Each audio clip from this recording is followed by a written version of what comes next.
Diary of Helen Kimball Whitney. In the year of our Lord 1894. New Year's Day 1894, foggy and cold. I slept the latter part of the night, but poorly was awake till after the tooting and firing in the New Year. Lily was awake also. My throat and head felt better after I got up, felt pretty sick before rising appetite. Poor Polly here today, and Dolph Whitney, wife and children visiting us. George called at Eve. I wrote to Florence, and Jen also snatched a chance while the rest were playing cards and cribbage. Dolph took our letter to mail on his way home. I forgot. George and M. Piper called, presenting me with a pretty glass stocking darner which they saw made and brought from the World's Fair. They were going to dine with his mother. Tuesday, January 2nd. Slept about as usual, felt very poorly when I rose late. Sister Finch and her daughter called on me while taking my breakfast. It did me good to see and chat with them. Wednesday, 3D. Slept better and feel better than I have for some days. The girls washed. E.2 assisting in rubbing in the machine. I had to give my $5 cash to buy a ton of coal. I went over a lot of papers cutting out scraps and tired myself out completely. Sten Clausen called this eve and took my upper teeth to sharpen some of the double ones. I paid him $500 in tithing scrip towards my debt. Thursday, 4th.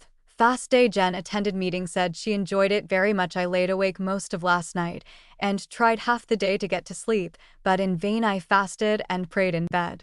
Lily went to Helen's this afternoon. We're having cold weather. Friday, 5th. Feel like another person from what I did yesterday. Slept well all night owing to taking 2 small doses of sleeping medicine from the bottle I'd discarded for the new, and a swallow from the latter on going to bed. I'll try the same game tonight. Hent came up near Eve. She'd had sore throat and one of her children. She was glad of Lily's help, she said. Ed took my under teeth to Sten Clausen to have them filed Wednesday. I sent the upper ones, and he's sharpened the back teeth, which his partner had made smooth when fitting them nearly 3 years ago, so they've not done me very good service. They serve me well now and I'm more satisfied. Ed, Jen and children spend most of their evenings in my room, and Jen reads the news to me and other things occasionally. Saturday, 6th. Had another good night's sleep and feel its good effects. Went over a few more papers and did up 4 parcels to send away. The weather is very cold. Sol was in to see me. I sent 50 CTS by Ed for medicine for those death-like spells. It has done wonders towards breaking them up. Ed has got the job at Deep Creek Mine and is to start for there in 10 days if he fails to get the position of policeman. Son, 7th. Still improving. Wrote to Flawed after noon. Jen and Ed went to evening meeting, heard a sermon from Talmage, and enjoyed it very much. George called to see how we were. Cold weather hangs on and I'm thankful for it. Mon 8th. Snowed most of the day. Jen and Ed washed. I sent my watch by him to get a key and my upper teeth to Sten Clausen to be sharpened more. Tuesday, 9th. Awoke early, was cold for the first time, and had to rub my feet to get my blood to circulating. Rung the bell and Jen made my fire before they'd breakfasted. The first time that I've not slept late for some time. Sun shining out to cheer us. My watch gained an hour last night and took it to a goldsmith, an old acquaintance of his, and he fixed it free of charge. Ed went to a meeting at evening and Jen read me the news and from the juvenile instructor. My left shoulder and neck has had rheumatism for 2 days and quite painful. Wednesday, 10th. Foggy day. Arose late. No letter from Flawed yet. Wrote a sheet full to cousin Jeanette. Had to lay down near night. Hent came up near Eve. Snowing again. Ed brought orders on the tithing off from Patrick for this month only. Thursday, 11th. Feel badly from writing yesterday and sleeping too little. Orson here read to Jen and me his latest poem. His subject Napoleon. He'd been reading his life, which prompted it. He intends to send it to some publishers in the East, hopes to realize something from it. It's well worth the effort, and he's been working for nothing long enough, he thinks. So do I. Friday, 12th. Feel poorly. Lily came to stay while Jen goes to visit Lou Barton. Lou's birthday. Saturday, 13th. Still poorly. Finished my letter to my cousin in Payson. Hent received letters from Flawed with some enclosed to Jen, me and little Helen. After scripping over them, she sent them to us by her Helen, who lost them on the way, which made us all feel pretty bad. But the poor child felt the worst. Jen went to tithing store and got me some red twilled goods and 2 pairs of black stockings for Lily. Son, 14th. Lovely day. Rose late. Feel badly and appetite poor. Helen came up near night to tell us the contents of Flawed's last letters. Lily had gone to stay with her children. One piece of news from Flawed was that J.W. Young had sent for Bro Hart, the president of the London conference, and Hen to come and see him. But with all his smooth-tongued assurances of his not being guilty of the great wrongs that were laid to his door, he made little impression on their minds that awful feelings had arisen among the saints from the course that had been pursued towards J.W. by men in high places, instead of dealing with him as he's deserved. Jen and Ed gone to evening meeting. Mon 15th, feeling better. I wrote half a sheet to Flawed. Jen wrote a sheet. I had a pleasant surprise last eve by Bro and Sister Dinwiddie coming to see me. He misses Hen very much, and said the time looked long that he'd be gone from him. He misses his help. We spent a pleasant evening. Jen and Ed were surprised on their return from meeting. Sister Paramore was here this afternoon. We've heard some happy news. Ella Decker is pregnant, which fills her and Deck with joy and all the folks. Tuesday 16th. Enjoyed a pretty good night and slept till 9 this morning. Snow and nearly a blizzard blowing when I awoke. Jen and Ed had the washing done by 10 this morning. I had breakfast after 11. Snow lasted all day. I partly made me a flannel petticoat. Jen doing the stitching. Ed gone to meeting. Expects policemen to be appointed, and he's been told that he was to be one of them. Wednesday 17th, sun shining when I awoke. Feel poorly, had so little sleep. Worked a little on petticoat. Sent a check by Ed for $5. He starts for Deep Creek day after tomorrow. He expects. He said there were only 2 policemen appointed at last night's meeting, and he can't wait for such slow grinding, although he was assured that he'd be appointed next week. Jen went to Dr. Dog to be treated. He sent me word to continue taking my medicine for kidneys, and that it was that which lightened these deathly spells on me instead of the nervine, as I'd thought. Thursday 18th. Slept more, but feel badly. Headaches. Received a few lines in answer to my letter to Nettie. Said she'd been very sick and prayed that I'd send her money to get her some tea. Also wants 1 pound of sugar and some yarn. She didn't come to the temple dedication because she'd no clothes nor shoes. She said she was broken down, but didn't complain anymore. That, when my mother was alive, she did not want for anything. You are the same if you have it. She don't want me to let the family see or hear this letter, or they will say what a beggar. I would not blame them. Poor thing, I'll have to divide what little I've got. 3 soul and wife paid me quite a visit. Jen and children went to Helen's to dinner. Wanted me to go, but it's too cold. Sister Jane Simons came to see me. Friday 19th. Ed left this morning for Deep Creek. Sisar Jane stayed all night and will remain a day or 2.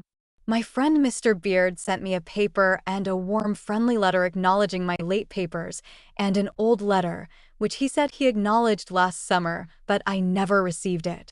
Hen came and spent a while. Gave her a remnant of red flannel for her Helen a petticoat. I gave Jen the one I'd made, and am making another for myself. Poorly cried at evening. Felt so lonely without his pa. Saturday 20th. Windy, snowy morning. I retired at 8 o'clock, and Jane sleeping with General. I slept lovely and feel thankful for it. Did a little sewing. Son. 21st. Sister Jane went to Tabernacle. Orson called on his way home from the funeral of a child above here. Jen gave him a drink of milk and nut cakes. She and Lee went to evening meeting. George was here in the evening. I wrote a short letter to Nettie. Felt pretty well. Mon 22nd. Joseph E. Taylor came to tell us of Sister Crowther's death at 12 last night. Jen went down there to her daughter's in the afternoon. Dr. Doggy had attended her, but had told her daughter she'd not likely live the winter out. She was very anxious to live. Jen was told that they desired me to write an obituary, thinking that I knew her so well. But she told them I was not able to do any extra writing. We wrote to Flawed.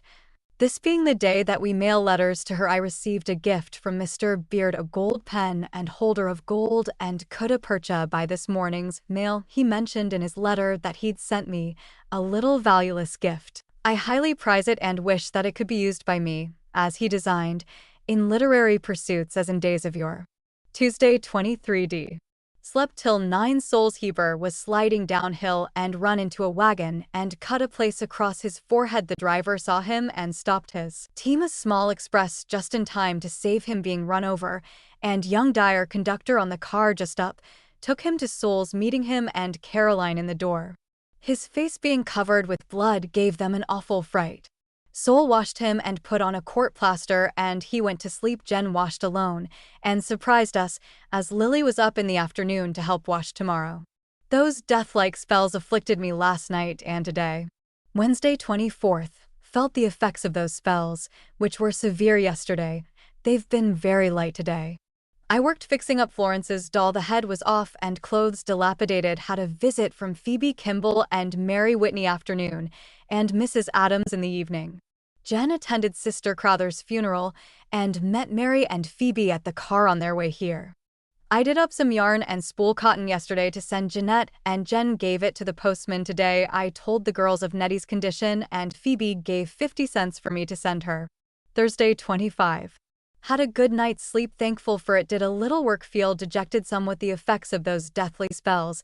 They've increased this afternoon. Hent I came up to see us, bringing Genevieve, and Lute Whitney and Pearl Vinson called. Friday 26th. Slept good till daybreak, woke up with cough, feel more prostrated than any previous day since taken with those deathly spells. Though they're very light, they've shattered my nerves. The snow was falling this forenoon, very mild yesterday, and today till afternoon it grew colder and clearer. Saturday 27th. Sun shining out once more. I feel very much better today. Did a little sewing and writing. Jen's cleaned all the rooms and porches. Sun. 28th. Sunny day. Mild and lovely. No one called till evening. George came after Jen had gone to meeting, brought some candy for children.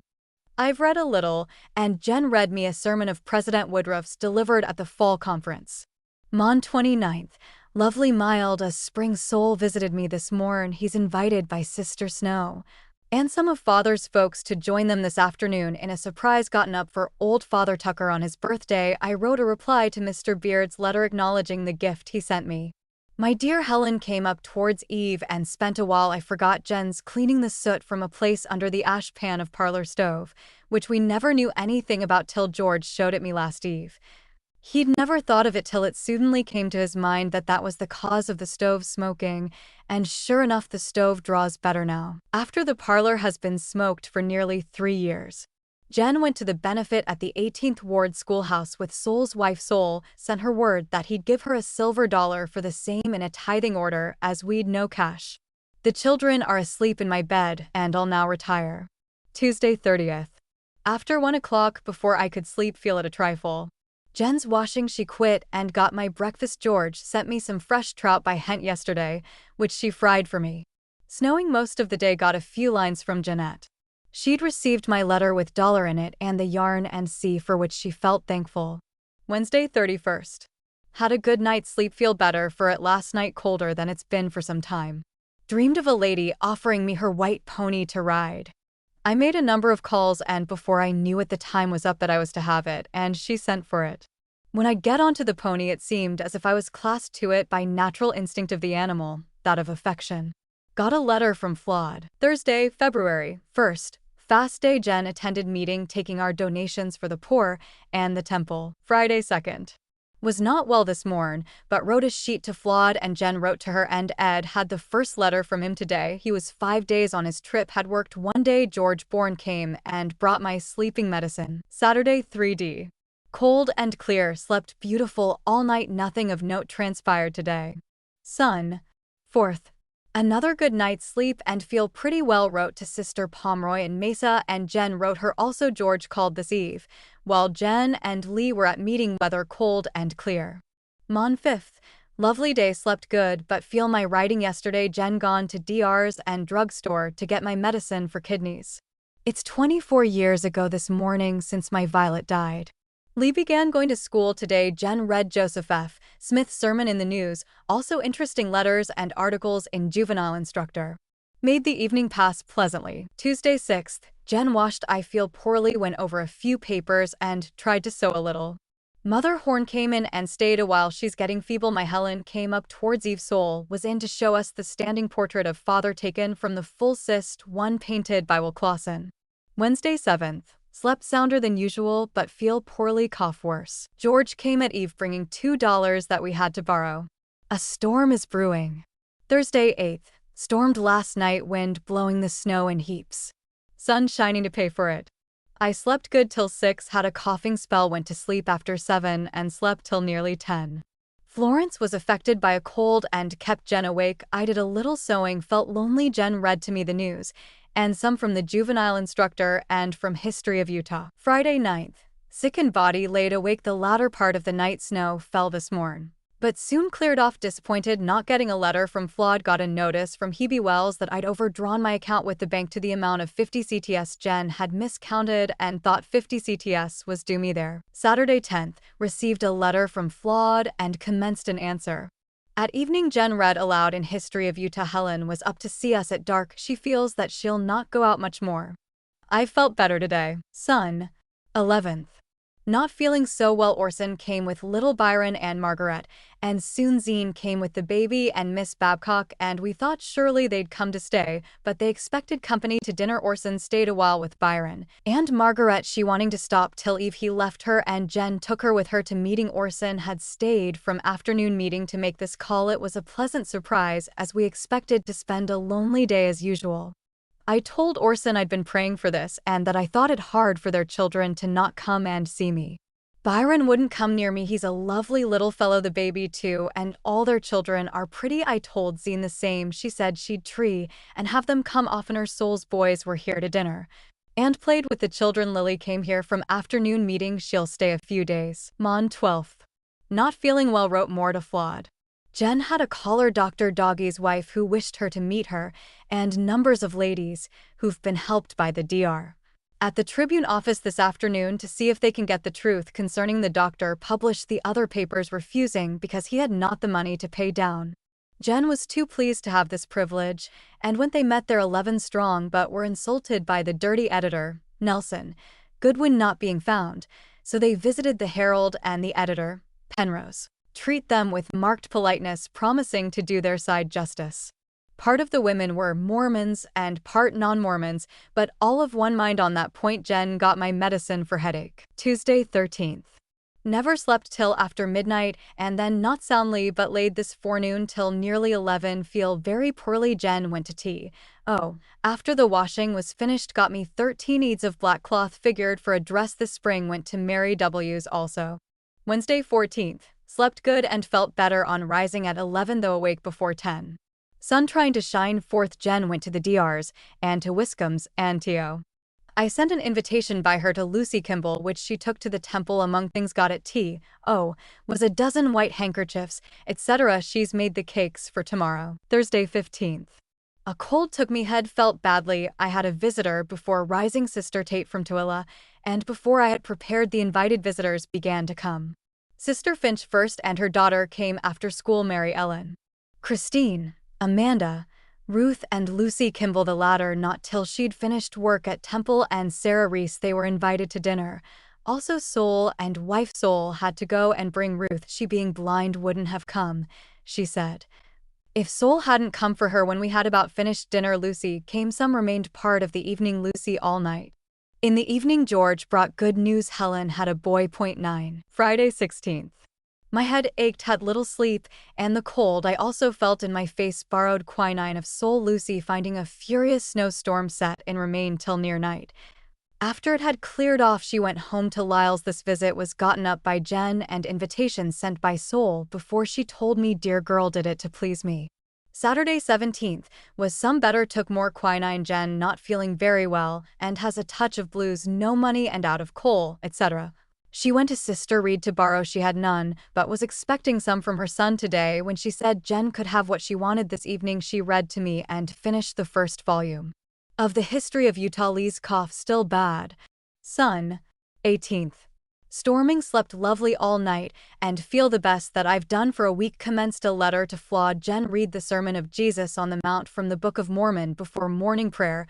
She went to see Helen and her new baby this afternoon. On her way, called on Sister Reed to borrow $6 to get coal, etc. Mon 19th.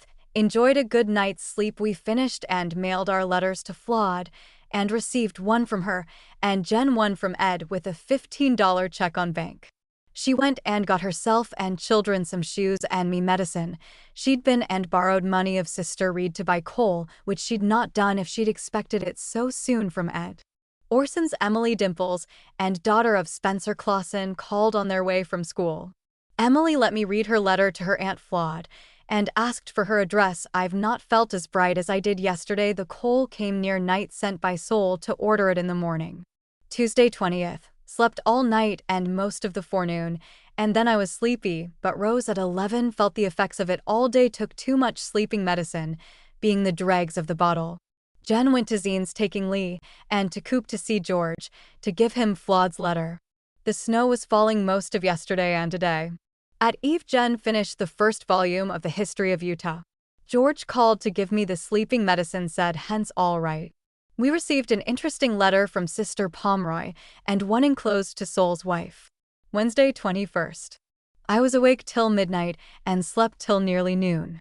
Jen had done the washing, sun was shining, and she proposed our going to hence, but it was snowing before I got my breakfast eaten. Florence is showing her cold, though it's going easier with her than with Lee. Thursday 22nd. Sun shining but wind blowing. Florence was in quite a fever last night, her cough worse also, but this morning she said, "It's a lovely day and I think we ought to go to Aunt Henty's." I thought I'd dress for it, and did, but felt too sick and begged Jen to go and take the children and leave me. They went, and though it grew colder, Florence seemed no worse for it. I felt better and did a little sewing. Helen is doing well, though she has a touch of neuralgia. Friday 23d. So mild, and Florence wanted to go again, to Aunt Henty's, and feeling it my duty, I went and took her. Jen following us after baking was done. Lee went to the anniversary of Washington's birthday at the school. Helen's doing fine, her Horace quite sick with the raging distemper. One of her neighbors, Sister Neve, called, bringing a large bouquet of beautiful flowers in honor of the newborn. We had some waiting standing in the cold for the cars. On our return, found quite a mail, an interesting letter from Flawed, a beautiful picture of Grace Thurston's little niece, and some papers, one being the N.Y. Evangelist of November 23rd, 1893, sent me by Mrs. A. Trowbridge, Toledo, Ohio. She is sister-in-law to Sister Mary Kravitz, now dead. Flawed wrote that her throat was still sore, hindered her practicing. Saturday 24th. Another pleasant day, slept less than usual, but enjoyed my breakfast, and feel stronger than yesterday. I enjoyed dinner of tomato soup, etc. Had been longing for it, and my appetite was gratified more than for many a day. Think my out yesterday helped it. Jen went to town after her work was done, got me wine and alcohol, and called to Mary Whitney's lute. Had news from a young lady friend of Flawed's that Flawed was advancing in music and would soon attain to the title of GMC, or something like it, which was no slight honor. But throat troubles her, which she's found no help for, is now using cod liver oil. Sun 25th. Pleasant. I slept sounder that for a long time, though awake till after 12, and feel better for it. Jen read to me from the 3D Book of Nephi, and also a sermon of Apostle Lyman in Saturday's News 10. I commenced a letter to Flawed. Mon 26. Finished letter to Flawed. Nothing of note transpired. Tuesday 27th. Lovely day, went to Helen's taking Florence. Jen came after baking was done. Helen sitting up looking fine. Met Lady Grew on our return. Wednesday 28th. I must have taken cold, having to wait twice for car. Returning home from Helen's was taken latter part of the night with pain in left side of my back affecting my breath. Mustard poultice helped it, but I was made quite sick through the day. Jen did the washing and went to DR's and to market. Thursday, March 1st. Fast day. I'm much better but weak. Jen went to meeting. I sent a $1 order as a donation for the poor. Commenced a letter to Flawed. Tired me out, went to bed and slept, then had dinner of oyster soup. Enjoyed it more than anything eaten since my tomato soup last Saturday. My appetite has not been good of late. Friday 2nd. Sick, having taken cold on my lungs and death-like spells also set in Thursday, near night, continuing through that night and next day with no let up, but growing worse. The cough and soreness of my lungs soon removed by using coal oil inward and outwardly. Saturday 3d. Had deathly spells all night, and 2 while eating breakfast, harder than any had in the night. I received a letter from Flawed, and Jen one from Mrs. Talbot. Jen went to the bank after her work was done and to drug store for Scott's emulsion for me, and went and settled our debts. James's $5.60, Patrick's $10.65, and Sister Reed's $6, borrowed the 18 to buy coal, etc. Another death-like spell took me afternoon, quite prostrating me, had to take to my bed number of times. I began taking Scott's emulsion, which Jen purchased today. Sun 4th, late to sleep, took my bath. That rising late as usual, felt so faint and deathlike, was hardly able to dress. The effects of those spells had one while taking breakfast. Snowing in the afternoon, wind blew and whistled horribly round my house all night, and the snow was falling last evening. This is the birthday of Hen Dinwiddie. George called this eve. Said his folks were all well. I sent Flod's letter to Helen. Jen read me a sermon of G.Q. Cannon's delivered at Provo. It was excellent. Felt better near night. Added a little to a letter commenced yesterday to Flod. Mon 5th. Had 3 coughing spells last night. It was after 12 before I slept any. Felt much better today than usual, though I've coughed constantly and throat and lungs are sore. I finished my letter to Flod and Jen mailed it with hers. She did our washing this forenoon. Sister Paramore came to see how I was, hent being anxious, and to get clothes for Lily. Have had an occasional deathly attack, but am not affected by them as at first. Applied coal oil to my lungs outwardly and inwardly. Nothing else has helped me. Tuesday 6th. Windy weather, took cold in my head, relieved by quinine. Did a little stitching on the machine. Jen went to get meat at T.O. Market. Sol made me quite a visit. He secured his old position at City Hall, which I was glad to hear. Wednesday 7th. Late to sleep, up at 10. Dressed and had my breakfast in kitchen. Feel comfortable in body. Commenced a letter to Jeanette. Was exhausted and had to lay down till evening. Jen went to town. Thursday 8th. Jen went to Helen's and took Florence to Dr's, but too late to see him. Finished writing to Nettie and enclosed greenback, 50 CTS donated by Phoebe and 50 CTS by me. Friday 9th. Sick for want of sleep. And took cold. Mary Whitney and Phoebe Kimball visited me. A heavy snowstorm kept them till in the evening. Tui came for them. Sister Paramore came to see how I was and went back in the storm. Wind blew awfully. My spirits were cheered and I felt better for the visit. Had been in bed much of the day. Saturday 10th. It was very late before I slept, and the effect of the sleeping medicine clings to me through the day. Race and Faye Whitney were here a while. Emulsion of cod liver oil has loosened the phlegm and makes me cough more. Sun. 11th. Sick day, awake till after 2 o'clock, am wearing out fast. Lou Barton came near night and spent a while. She's been to see Hent. Mon 12th. Jen washed. I was the sickest that I've been for some time. I've slept too little. The medicine don't work as it used to. Towards night felt a little better and wrote a few lines to Flod, but missed mailing it. Sat on the east porch a few minutes. The sun was hot. Tuesday 13th. Had a bad night, had nothing but gloom of yesterday and determined that I'd not spend another day at home. We went to Hunt's. Jen went to do some errands, and I and little Florence took another car. I was so sick I couldn't get in nor out without help. When I got out and was pulling myself up the walk by the pickets, George came out of his gate and seeing me came and gave me his arm. They were surprised and pleased. Hent was feeling lonely. I felt sick and had to lay down. Wednesday 14th. Spent last night like the previous, having had nothing to put me to sleep and my nerves flying away with me till after midnight when I slept. My cough kept me awake as well, taking more cold. Coming home last night, I had a terrible time. Used coal oil outside and in, and after retiring I had a strangling spell. Managed to make myself heard and that I wanted sugar. Jen brought it and it helped me. I had a slight choking spell while at Hent's.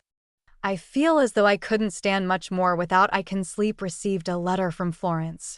Today Jen went to town to do errands and went around to see Mrs. Davis again to get word to Bro Smith to get some sleeping medicine for me, and to George Bourne to get me some from Farlow's drugstore, so I'd not be without another night. She called at Orson's on her way down to ask him to come over and see me, and soon he came with Bro Bid Young and paid me quite a visit. They administered to me, and when leaving Orson said he thought I looked very different from what I did when they came. I never knew that Jen was going after Orson. I was cheered and felt renewed in body. George came at eve with my medicine. Thursday 15th. Felt better. Had several friends call to see me. Sister House next door first visited me. Then Sister Lulu Green Richards brought me sleeping medicine from Bro Smith and sat a while. Sister Robbins called in while she was here. Ed arrived from Deep Creek. Sisters Sarah M. Kimball and Rachel Grant made me a short visit. Orson's Dimps and Margaret came to bring a letter and birthday gift from Zena to Flod to be sent with ours by a young elder. Jen and I wrote Flod's name and dated them AP4 on 2 handkerchiefs as birthday gifts. Friday 16th. Feel much better, though I'm trembling as I walk. It was after 3 o'clock before I settled down to sleep last night. Slept late this morn. No bad effects have I felt today from the medicine god of Smith, as I have from that god of the clerk at the same drugstore. I've bandaged my eyes and head this 2 nights with cold water cloth has helped them. Ed paid the bill at Wiscombe's and bought a rake and large frying pan today and got a ton of coal. Jen and I wrote more to Flawed and mailed it with what we wrote t'other day. We've had a thunderstorm this afternoon. Saturday 17th. Slept sound after 11 o'clock until 11 in the morn. Cough kept me awake till I applied coal oil. Was stronger this morn till I worked cleaning my wash bowl and doors, etc. Snow fell part of the day. The death of Nabby Clausen has caused no small sensation. She was certainly a beautiful woman in its true sense. She always reminded me of my grandma Marie, sister of Brigham Young, who nursed my mother and myself before marrying my grandpa. We always called her Aunt Fanny. Son, 18th. My head is bad. The morning lovely 2 ladies and a little girl were here to dinner by Ed's invitation. They came from Deep Creek in the company with him and other men. George was here this evening. Jen read G.Q. Cannon's sermon. Point 15. Mon 19th. Received a letter from Flawed. She was living with Mrs. Everard. Hen had gone on his mission in Canterbury district and felt splendid in his work. Had a visit from Soul's wife. Snow on us again. I feel poorly. Head affected by taking the druggist's sleeping medicine, I think. Smith's does not put me to sleep as it used to, but it leaves no evil effects behind like the other, though the druggist declares it is exactly like Smith's. I feel gloomy. Tuesday 20th. Felt weaker in body and low-spirited. Worked a little repairing a black skirt of Lily's. Wednesday 21st. It was going on 4 o'clock before I slept last night, but I've slept late and feel better than usual. Finished Lily's skirt. Jen and Ed washed wind whistled around my house all night, and it was very cold as well as today, so the clothes froze on the line. The sky is cloudy this afternoon. Thursday 22nd. Lovely day. Arose late. We went to Hens. Found she'd been very sick with cold in her head, etc. Her baby was affected by it and very worrisome. I took no cold, kept a veil over mouth and nose, and we were fortunate in meeting the cars going and coming. Found Ed home with the fires made for us. Friday 23d. Enjoyed the best night's sleep that has fallen to my lot for some time. Retired last night at 8 o'clock being very tired. Arose at 10. Wrote to Florence. Also general, I have not had to lay down today. Quite a change for the better. Flora Taylor was here today with her sister's baby. Ed's got the yards all cleaned. Looks nice. This has been a lovely day. Sent for my 3D bottle of emulsion today. My cough is wonderfully better, so I'm not disturbed nights by it. Saturday 24th. Not so strong. Went to Soul's and spent a part of the afternoon. He read some interesting things about the planet's discoveries of astrologists, which agreed with the prophet Joseph's words. I wrote my Helen's name on a handkerchief and the date and year, this being her 32nd birthday. Son, 25th.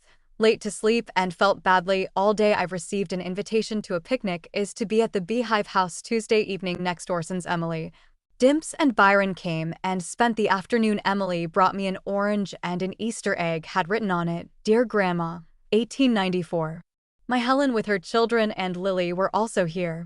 George came with Bratty, and all had dinner with us. There were 9 children. Jen set a table in the kitchen for 6 of them. 3 ate with us. Some exchanged Easter eggs, and they had a jolly time playing on the lawn. Jen gave them some of the homemade candy. Mon 26th. Feeling badly. Head aching. Arose late. Washing was done. Sent by Ed for headache medicine and for kidney medicine. R.S. Teacher called. Tuesday 27th. Slept better than usual and feel better. Had an interesting visit from Soul Sister Robbins. Called a hack called after 6 to take me to the party given at the Beehive House. Ruth and Sarah Reese were in it. We were seated in the lower room till a crowd had gathered. The program, music and dancing, was in the upper rooms. Whither we went in time to procure seats. Mayor Baskins was called upon to speak. He, in speaking of those who'd pioneered westward from the Pilgrims to the Mormon pioneers, paid the latter the highest compliment of all since the Pilgrims that first sought out this country. The opening prayer was made by Apostle Brigham Young, and a short introductory speech. Then the song, Hard Times, was sung. Bro Goddard taking the lead. The program was short and spicy. The refreshments were passed round in baskets by maidens dressed in the old style. One of Emily Clausen's daughters sung one of the oldest Yankee songs in good style, making a courtesy at the beginning and close. The accompanying music played on guitar by a son of Joseph A. Young. The best thing was composed for the occasion to the tune of Doo-Dah, the singer the son of Lorenzo Young, and all joined in the chorus. I met and saw the faces of many an old friend, and shook the offered hands of some whom I'd not seen for so long a time I couldn't at first recognize them, but everyone knew me. Some of the old folks joined the young in the dance. Mary Whitney and most of her family were there. I'd not understood that it was a general invitation for our families, and none of mine except Orson were there, and him I didn't see. I was brought home between 11 and 12. Wednesday 28th. Slept good and feel much improved for my out last night. Ed is calcimining Jen's room and intends doing the kitchen and dining rooms before conference, and to clean the east rooms afterwards. He and Jen can save considerable money and bother. A beautiful letter came from Flawed describing Constantinople as she'd witnessed it at the Olympia some time ago. Evening 5 o'clock. Jen's room is done and everything in order. Thursday 29th. Feel comfortable. Wrote to Florence the dining room is done and carpeted. Ed has gone to get more stuff to calcimine the kitchen tomorrow. Friday 30th. Rained last night, threatening more. Finished my letter to Flawed. Faye Whitney here to bring me 2 pictures found behind the mantel in the east room of my old house. The mantel is torn down. One of them is a lovely likeness of Uncle Gould Murray taken on tin. It was lost down the crack between the wall and mantel years ago, and the other is Orson. Of Kimball, a Clausen boy, I think, painted on tin. This was taken in October 6, 1876, quite an old relic. The kitchen is whitewashed and cleaned. Saturday 31st. Arose late as usual. I went hence and spent the afternoon. The day so lovely. Sun. April 1st. Slept good. 12 o'clock when my fire was built and I was sleepy still. Took my bath and dined with my family. Orson called. After meeting he preached at Tabernacle. Soul's wife paid me a short visit. Ed, Jen and children walked uphill to view the boulevard, etc. Ed started to evening meeting with Jen, but Florence would not hear his going and he yielded to her will. George called in the evening. Jen enjoyed the meeting. I showed Orson his photo with the Kimballs and a Clausen boys. He was tickled over it and wanted to take it a while. It being dated October 6, 1876, gave a cue that enabled him to gather up other items of history to write up. Mon 2nd. Rained last night and wind blew. The washing's done. I slept some before 12 o'clock when I awoke and laid over 3 hours before getting to sleep. Slept this morn till after 9 o'clock. Weather cold and trying to clear up. I've taken 3 bottles of C.L.O. and my cough trouble is light compared to what it was before taking it. I sent Flawed's 2 last letters to Bud, one especially to mail as it mentions her. I got Jen to read a little in Juvenile and the News, and I sewed for her on a night shirt of eds. The death of Bro. Jesse W. Fox was published in the news. I heard of it yesterday through Soul's wife. Tuesday 3D. Stupid for lack of sleep. Jen ironed, and I wrote nearly a sheet to Sister Pomeroy, though my head ached. Felt too lonesome to sit idle. Wednesday 4th. Went to visit Thames and Dolph Whitney. Had a pleasant time and came home after 8. Weather quite cold returning. Dolph has a pleasant home and Thames is a good wife and housekeeper. Thursday 5th. Fast day. I coughed worse the fore part of the night for my exposure, but slept as much as usual. Another lovely day. Ed has set out a bed of strawberries. I gave him $1 to pay for them. I feel the best today that I've done for a number of days. My out did me good. Friday 6th. Was sick half the day. My stomachache is out of order. Can't imagine the cause. Slept good but arose too early. I went to Soul's and sat a while with Caroline. Wrote to Florence afternoon. Jen went to afternoon conference and took little Florence. I'd a deathly spell before rising this morning and another a while after. 1 month since I have had them, and one day those spells increased. Had them frequently through the afternoon and evening. Ed on the police force today and will be through conference. George brought me some sleeping medicine from Bro. Smith. I gave him $1 for it. Saturday 7th. I slept pretty well but felt sick and sad. Though I've had but one bad spell since during last night. Asked Jen for some work to forget my feelings. I cut out a nightgown for Florence in the afternoon and made it before dark. Ed home to supper and returned to town again. Jen tired out doing work and not sleeping much last night. Feels it. She read me some from the news conference minutes, etc., etc. We had a heavy wind and rainstorm today but cleared off.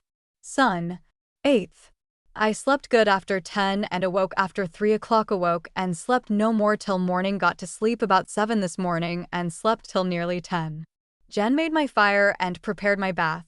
She'd spent another wretched night and not getting home till morning. He'd been pressed into service with others of the special police, not being warmly clad, no gloves on his hands. They were swollen with cold. When he got home he retired and slept till nearly 6, ate his supper, and went to patrol the street again tonight. An army of 1,700 expected into this territory. The governor and other officers went with the marshal and 30 policemen with cavalry, infantry, and militia left for Ogden to assist in heading off the army. 1,300 loaves of bread were sent to them, and $500 were offered to help them. George came and brought Helen, Genevieve, and Brady. The girls spent the afternoon, and he took Brad with him. Mon 9th. I walked with Jen's assistants and Florence to the big schoolhouse to witness children's exercises on Arbor Day, but they were standing outdoor and no seats, and my strength exhausted. I took streetcar for Helen's, laid down after dinner pretty well used up.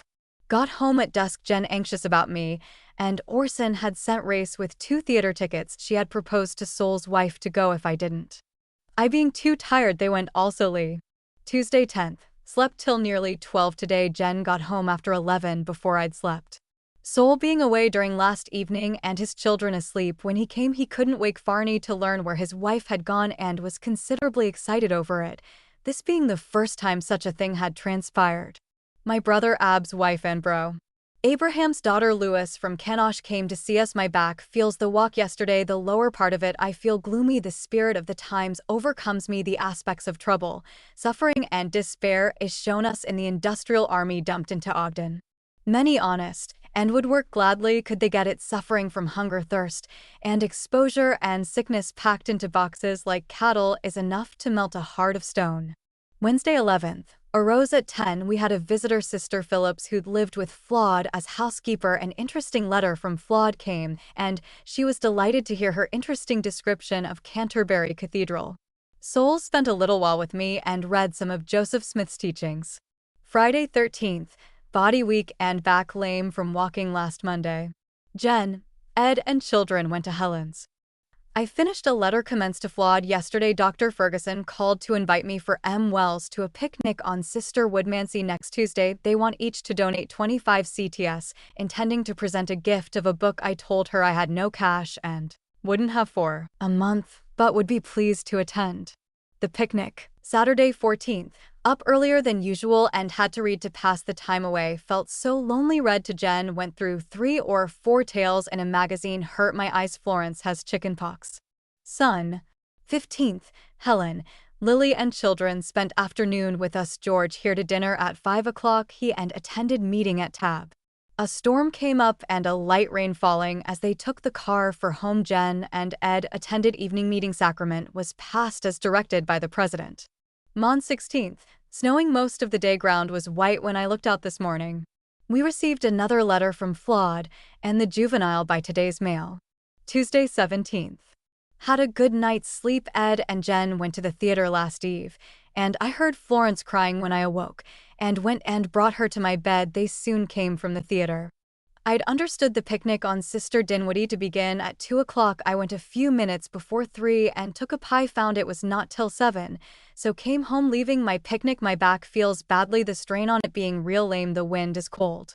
The tenants are moving from Sol's and new ones are to take their place. Wednesday 18th. Cloudy. Slept till 11. Ed and Jen had done the washing, had to lay till after 12 for the fire to warm my room.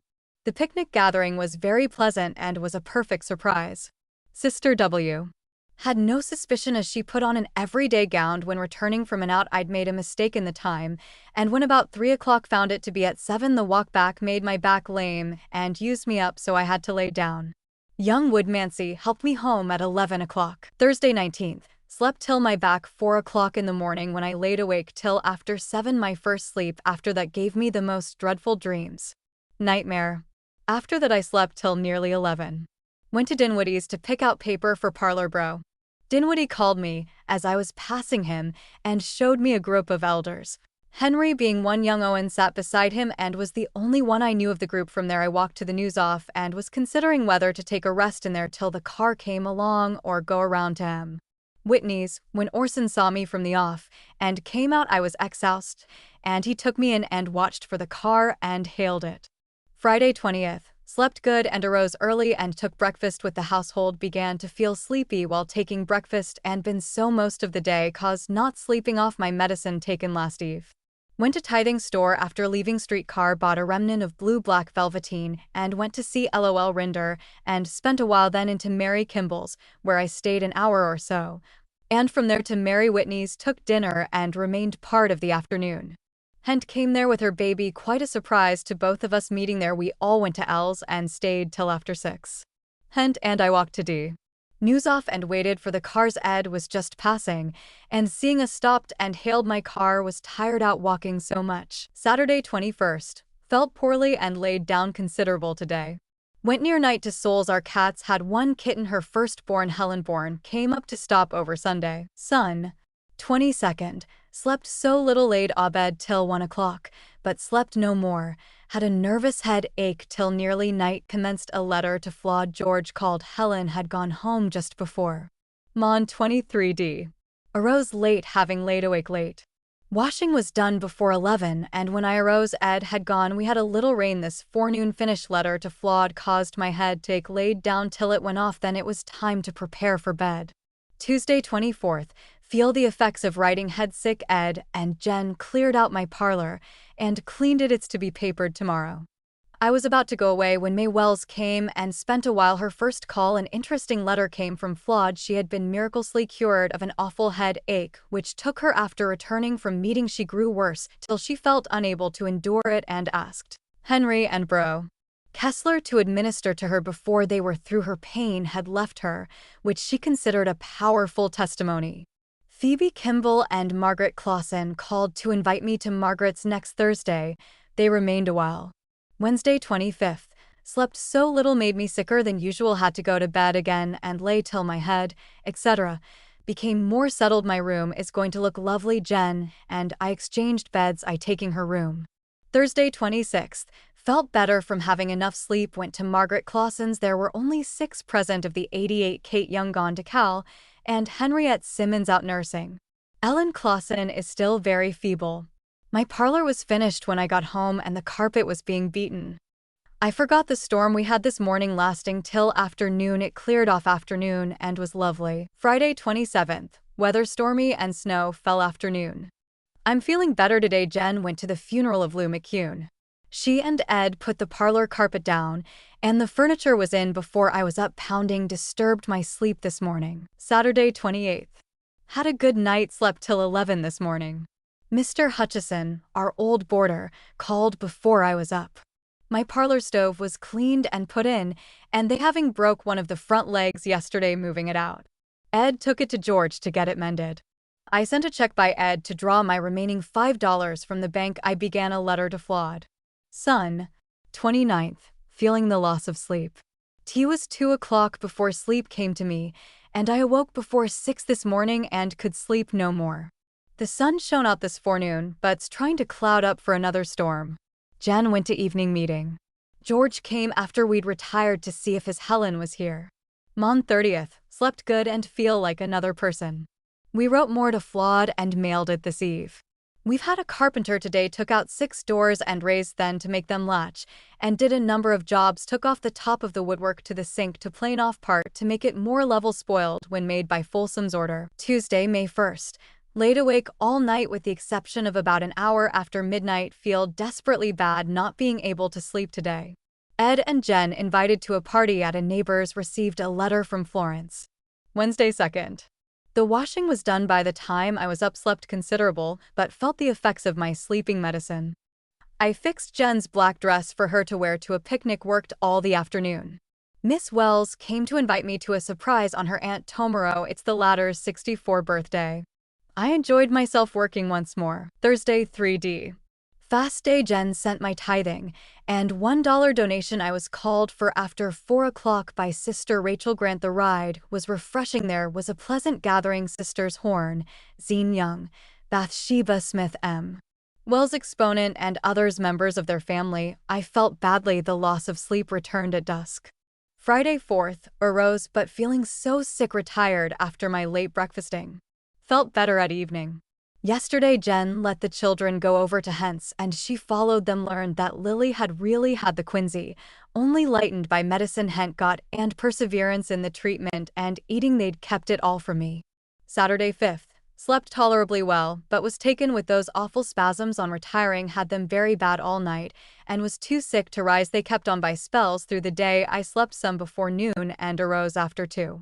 Orson called this morning to see me and was just leaving my door with Jen when I awoke and asked who it was. He'd been sick through the night with a cold and was feeling the effects badly had chills. Son. 6th took sleeping medicine earlier and was able to rise earlier today, but feeling weak and debilitated. Began a letter to Florence. Helen, Violet, and a little niece Rita paid us a visit and Hent and baby came towards Eve and spent a while. I'd 2 deathly spells afternoon. Mon 7th. Arose after 9 and took a bath after my breakfast wrote more to Flawed those spells have been dreadful coming on oftener this afternoon weakening my back and whole body I had a long spell of wakefulness the latter part of last night. And suffered from distress caused by indigestion. Ella Decker's been unfortunate was putting lye in her boiler of clothes last week and splattered some in her eye which she hurried to the tank and washed out, but was quite prostrated by it had to go to bed. She's recovering though. Tuesday 8th. My sickest day those deathly spells still hanging on. I slept better and arose at 9 o'clock but could hardly hold up my head sat on the front porch to get the fresh air a little while Ed got some tomatoes and set them out on the south side of the house our radishes are just ready for the table. Sol is well pleased to be back in his old position in charge of the prisoners at the city hall and had it much easier than before. He's been out of employment so long that he is in pretty tight circumstances and has been very anxious over the Kimball estate, etc. and father's history. Wednesday 9th, slept pretty well, and was up to breakfast. I've not felt so overcome today as yesterday, but have had deathly spells all day and 2 or 3 last night. Ed and Jen have cleaned my sitting room and hall today and the carpets are cleaned and put down. Ed is the best help I've had yet. I darned a good many worn and torn spots on the carpet as badly as I've felt. Thursday 10th, rather cold. Was up to breakfast and darned a good many holes in parlor curtains and basted 2 pairs together tired out and had to lay down afternoon Hent. Lily and children here and George came to dinner. We received a letter from Florence. Sent for the 7th bottle of Scott's emulsion of cod liver oil today. And a pint of wine. Gave a bottle to Lily mixed with beef and iron to strengthen her the coldness that I've been troubled with in my hands. Particularly the left one I've not felt for a few days past. Jen and Ed have cleaned the bathroom and part of the east porch. My bed has been in the sitting room for 2 nights. I've grown so tired of the parlor longed for a change had a fire in my grate 2 days, but it's been much warmer today. Friday 11th. Overdid myself yesterday and not able to sit up much till towards night felt better have had a few light spasms today a week ago last eve they commenced have weakened my back and loins so they quiver in walking we received a letter yesterday from Flawed. Hen was in London, being there by the president's call, but was going back to Canterbury they were feeling well both in body and spirits. Saturday 12th. I worked this morn, cleaning cobbles from before my east door, took up a big pan full and left the finest got the children to bring dirt from the street towards covering it. Overdid myself and had to lay down my strength is not equal to my ambition I wanted to cover the place where there was once a well and has caused me a good deal of annoyance. Ed expected to stand as special policeman tonight. He went down and found all quiet and so returned home. Jen was completely overdone with the work. Son. 13th. Feeling poorly was midnight before I slept and couldn't sleep this morning. LOL and children came up and spent the afternoon. Wrote nearly a sheet to Florence. Jen attended evening meeting. George came at dusk said Hent and Lily attended the evening meeting in the 21st ward and he stayed with children. Mon 14th. Feel miserable from want of sleep. Finished writing to Florence pinned a pair of lace curtains to my parlor carpet my back was stronger from wearing a wet girdle last night, or I couldn't have done it Harriet Kimball and Mary Whitney came and spent a while Harriet is looking well. Tuesday 15th. The most wretched day palpitation of the heart sent by Ed to Dr. Doggy to prescribe something that will put me to sleep earlier, leaving me feeling bright in the morning as it used to be with Bro Smith's medicine. I've pinned all my curtains to the carpet to dry. We're having cloudy weather, raining quite heavy this forenoon. Wednesday 16th. Spent mostly in bed. The DR's medicine didn't work as I desired. Took one dose on retiring. And not being sleepy in 2 hours. Took another. Affected me after midnight. Received a letter from Flawed. Hen had returned to Canterbury. He is likely to soon go and take Owen's place at Abingdon, as Johnny will soon leave for home. Flawed had been to view the royal procession, was near enough to have shaken hands with Princess May, the Duke of York, and the Prince and Princess of Wales. They drove so near her she bowed, and they all returned it smiling very sweetly. We are having quite a cold snap, and a fire in the grate is very comfortable. Thursday 17th. The most prostrated in body and spirit. The medicine that I'm now taking, the doctor said, was only to be taken once in 6 hours, and I misunderstood Ed and took the second dose in 2 hours. And though it don't affect me before midnight, it hangs on all day. It was night before last that I took it, and I'm still under the effects. I dressed to go to Helen's, but obliged to give up and go to bed afternoon. Dr. Doggy came to see me. Harriet Kimball requested him to, he said. I told him I knew it from her telling me that she was going there. He ordered porter to be taken 4 times a day with a cracker, or something. I told him I was discouraged as I was worn out, not sleeping nights, and the effects of the medicine clinging to me all day, the same as did the other. He told me to take a dose earlier before dark. So I did. He said I couldn't live without sleep. Friday 18th. Never slept till midnight and was very nervous for a time, the same as I've been before after dropping my other sleeping medicine. Took breakfast in bed and tried to get more sleep, but in vain, though feeling sick for it. Dressed and sat up as long as I could when I went to bed and got a nap that refreshed me, so I was more comfortable than before for a long time. We had 2 callers, Mrs. Bowman, once Clarence Talbot's wife, and her mother. Ed brought strawberries for supper, first we've eaten this year. After I'd retired, George came with 6 bottles of porter I'd sent to ask him to order it for me and trust me till next month, and he brought it up at Eve, bless his heart. Saturday 19th. Went to bed early and slept lovely after 10 and till after 8 this morn. I took nothing yesterday to bring sleep but a swallow of Smith's to quiet my nerves as they dance a lively jig. When I go without it, I will be everlastingly grateful if I can get natural sleep again. Wrote nearly a sheet to Flawed to pass away a little time. Have taken porter 3 times as drive. Ordered it taken 4 times a day, 3 tablespoonfuls a dose. Jen has cleaned the east rooms and porch and all the other parts besides the housework. Ed is busy with his water script and didn't come to lunch. Son, 20th. A sick day from too little sleep and writing and reading yesterday. Alone with none but our household till dusk. When I took a bath to retire, was ready to get into bed when Jen told me Bro and Sister Dinwoody were here. Was pleased and dressed myself. They spent a couple of hours. In the meantime, George and Helen came. Were here till 10 o'clock, a source of cheer to my drooping spirits. I read them. Flawed's last letter. Was informed that President Hall had returned home from London Con. He told Sister D that if there were more sisters like Florence in the missionary field, they would make more converts than the brethren. Mon 21st. Another poorly day. Slept too little, though I took a powder. Wrote a few more lines to Florence, also Jen, who's gone to town with little Florence. She and Ed had the washing done by 9 o'clock, and he went to town. Pratt offered him a position as fireman. Jen's bought me the 8th bottle of emulsion. Weather cold and cloudy. Tuesday 22nd.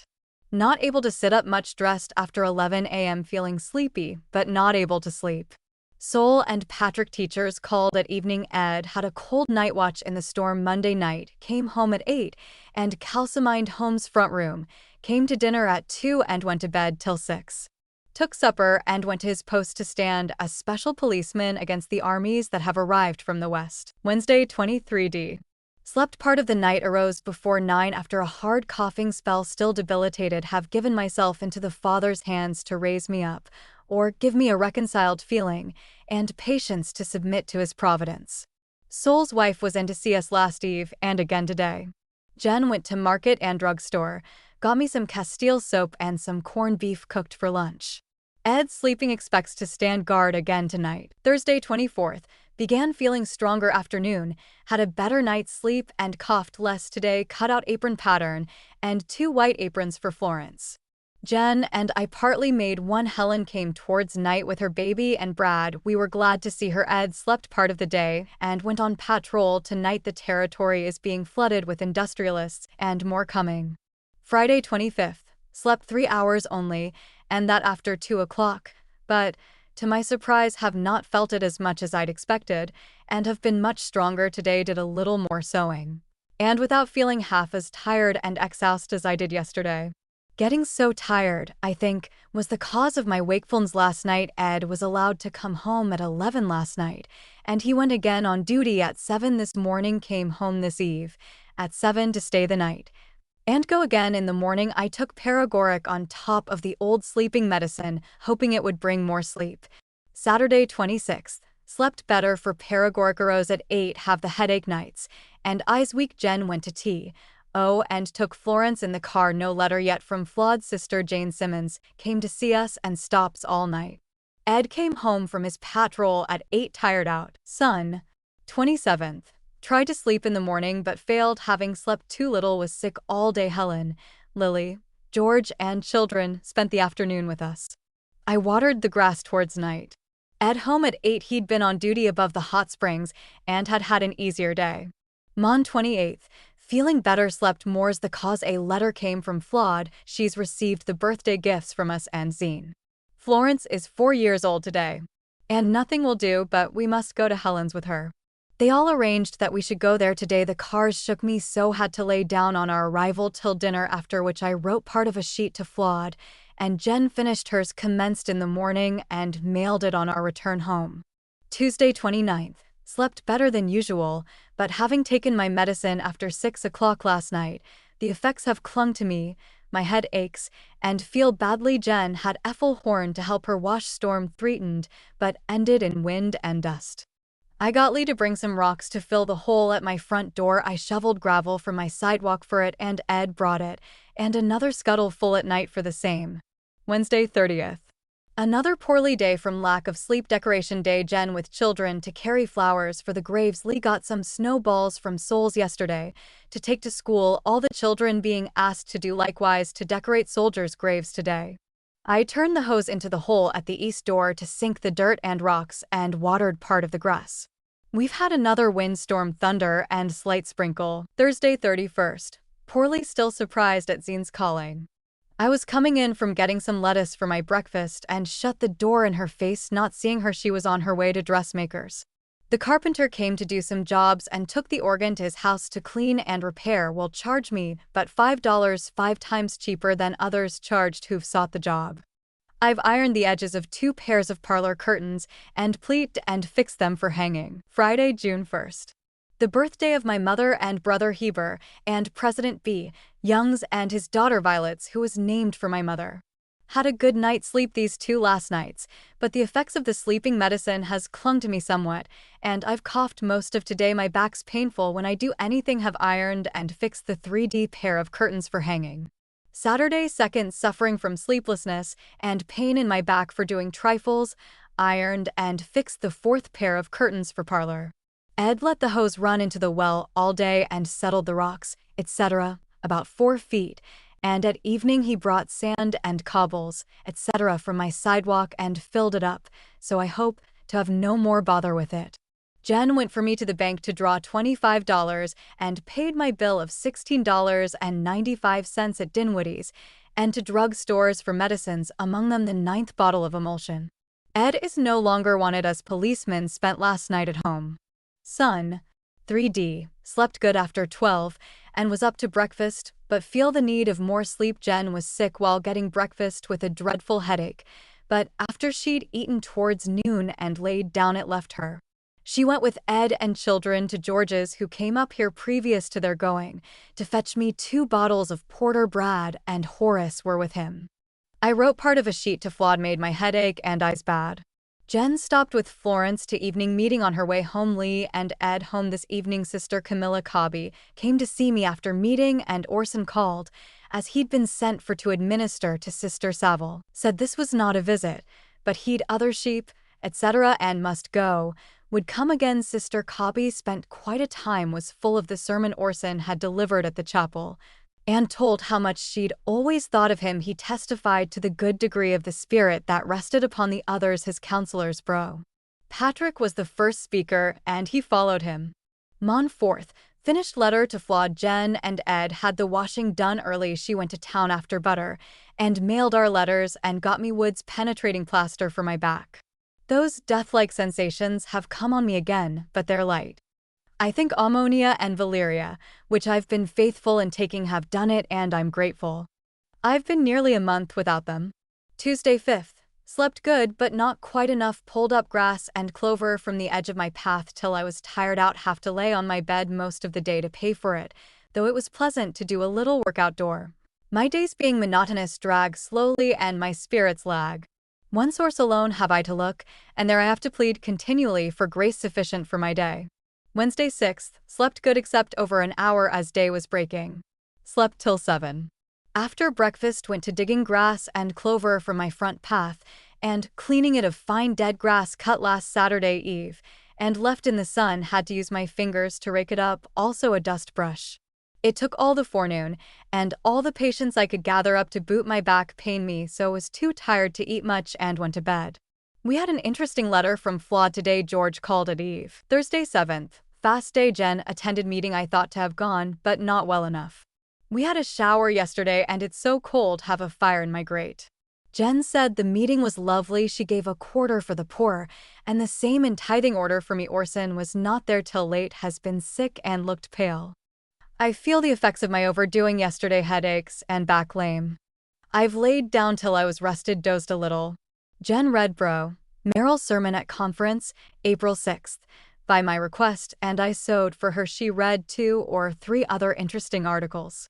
Those deathly spells have left me. They've been the lightest of any I've previously had. Friday 8th. Stormed last night, and we had rain and slight hail.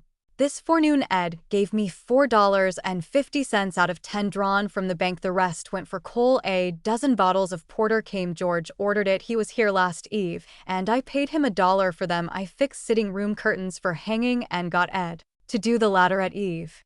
The accounts of the terrible floods and sea bringing such destitution, sorrow and suffering upon our land, and others, makes me feel for the sufferers and realize how greatly we are favored who've rendered obedience to the gospel and come out of Babylon, etc. Saturday 9th. Slept good and feel better as I breakfasted. Jen brought me a book that Polly, whom she and Ed went to see last Eve, sent me, believing I'd like it. The title is From Manger to Throne by Rev. T. DeWitt Talmage. I could hardly take my eyes from it to eat breakfast, and for some time after, commenced a letter to Flawed near night. Orson preached at Tabernacle. Sun 10th. Clouding up, I read till my head aches. Hent and Genevieve came up near night. I filled my sheet to Flawed and part of another. Jen went to evening meeting. Mon 11th. Ripped up most of my black silk skirt for Miss Woods to make over. I made an interesting discovery today. Is 3 months I'd not mistrusted it. Tuesday 12th. Wash day. Sick for more sleep, obliged to lay down part of the day. Felt better for it. Finished ripping my skirt and worked cleaning front path again of dead grass and living. Jen followed, and then Ed. I sent by him to hardware store for an ash pan to my grate. They had to make one, cost 75 CTS. Wed 13th. Slept more and felt better till I scoured my wash bowl and bathroom and a few other articles, making my back pain me worse than usual all the afternoon. Gave Ed $2.50 to get me 3 bottles of emulsion. Day cold enough for a fire. Thursday 14th. Helen and children here the afternoon. This is Horace's 3D birthday, and he wanted to come here to spend it. Friday 15th. Better, so I went to Relief Society conference afternoon. Sister Alder assisted me up the steps to the seat. Sister Horn told me that they had prayed for me that I might come to this meeting. Numbers gave me a warm greeting, expressing their pleasure at seeing me with them once more. President Angus Cannon was the only brother except the doorkeeper who came there. He made a short speech after 4 and 2 or 3 sisters had spoken. Part of the time was taken up giving the reports of the mornings, so there was little time left us. After closing, I was invited to a surprise tomorrow on Sister Horn. Sitting so long on a hard seat tired me out, and I was faint and exhausted when I got home, but ate a little and laid down and rested. Sister Horn invited me to attend a meeting in the 22nd Ward next Tuesday. Saturday 16th. Slept less than usual and thought to sleep in the forenoon. Tried from 8 till after 9 when I felt drowsy. But a heavy knock on the parlor door and another on mine startled me. I inquired who was there. A loud voice said his name was Hickey. I asked him if he'd go to another door. He said yes, if he knew where it was. I told him to go either way. In a minute or two Jen came and told me that he was very anxious to see me. He was a Mormon of 46 and had never before been to Salt Lake. So I had to dress and meet him. He proved to be a follower of Strang and said he knew him to be the right leader of the church instead of Brigham Young. He was one of his apostles, related some of Strang's experience, their persecutions, etc., and how the Spirit had worked upon him to come here, and he'd at last come with the record that Joseph the prophet was not permitted to translate, being sealed up, and by command of the angel buried again in the place it was taken from, and afterwards taken and translated by Strang, who was afterwards shot. He's firm, said nothing could change his mind. He'd seen Press Woodruff and was to meet him and others the first of next week and present the translation that's been in his possession for years. He accepts of no man as leader of the church since Joseph and Strang. I told him that I knew Brigham and the apostles to be lawful successors to Joseph, and that he placed upon them this power and authority, etc. He was gentleman enough to not contend with a woman, but said he would meet any man and tell them what he thought, and what he knew. I'd told him how I knew this to be the true church. He said in that translation of Strang's plural marriage was advocated. He has 4 wives and has lived with them, and had children in Michigan where he's dwelt since Strang's death, and all are respected. One son is wealthy, being one of a great mercantile firm, but he don't bear his father's name. We had quite a long chat on various things. I gave him one of my first and second publications in defense of plural marriage, and he said he'd send me some books. Some of my ideas, he said, were exactly his own. One was that those chosen to perform the greatest works were the most beset by the adversary and had the greatest faults and weaknesses to grapple with, but when they'd conquered, they were the best and firmest in the cause of truth. After he'd gone, I felt so sick, bandaged my head in a wet cloth and laid down. I forgot to mention his telling me that he'd like to ask me some questions. I told him I would answer any that he desired me to. He wanted the testimony of the prophet Joseph's wives, which he should believe if they said they'd been sealed to him, and would use it, when he met Joseph of Lamoni, as a weapon that they'd flung some pretty sharp shots at each other. I told him that our testimony wouldn't be accepted by him, as he'd had it before and rejected it. Son. 17th. Poor night's sleep and my bowels running from morning till afternoon made me feel pretty bad till nearly night. Took laudanum twice. After taking black pepper, Jen, Ed, and children went to call on a DR and his wife from Montana. I was in bed when they returned. Hent came after dark with Bratty, brought me a jug of extract of beef. Mon 18th. Slept more than usual and later this morn, for which I'm grateful to the giver of all that is good. Was visited by R.S. teachers this morning. No letter yet from Flawed. Will be a fortnight Wednesday. Since her last came, the postman brought only the juvenile. I wrote a letter to cousin Jeanette, enclosed a $1 greenback. Helped Jen pick stems from strawberries for canning, 24 quarts, 12 quarts for $1. Our roses are all in bloom, looking beautiful. Tuesday 19th. The rain began last night and kept up half the day. Jen and Ed had bro. L.D. Hickey to breakfast. He was too early for me. Have been sick since I got up. My head swimming caused by too little sleep. Jen and I went afternoon to Miss Wood's to have my dress fitted. The washing was done and left in the basket till the rain ceased. Mr. Sunbeck came and took my chair to fix and box to my sewing machine to glue. We received an interesting letter from Flawed by this morning's post. Wednesday 20th. Felt better. Rained last night, and half the day cleared up, and we went to dressmakers to try on my dress.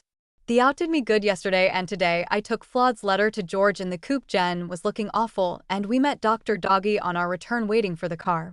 He told Jen she wasn't looking well. She had to go to bed when we got home, though she set supper on the table.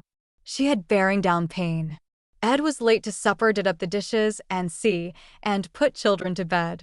Thursday 21st. Cough kept me awake late, and awoke before 5 this morn. Tried, but in vain, to sleep more. Had my breakfast after 11 o'clock. Jen was in bed, and Ed had the work done up. She's had pains all day, but slept pretty well.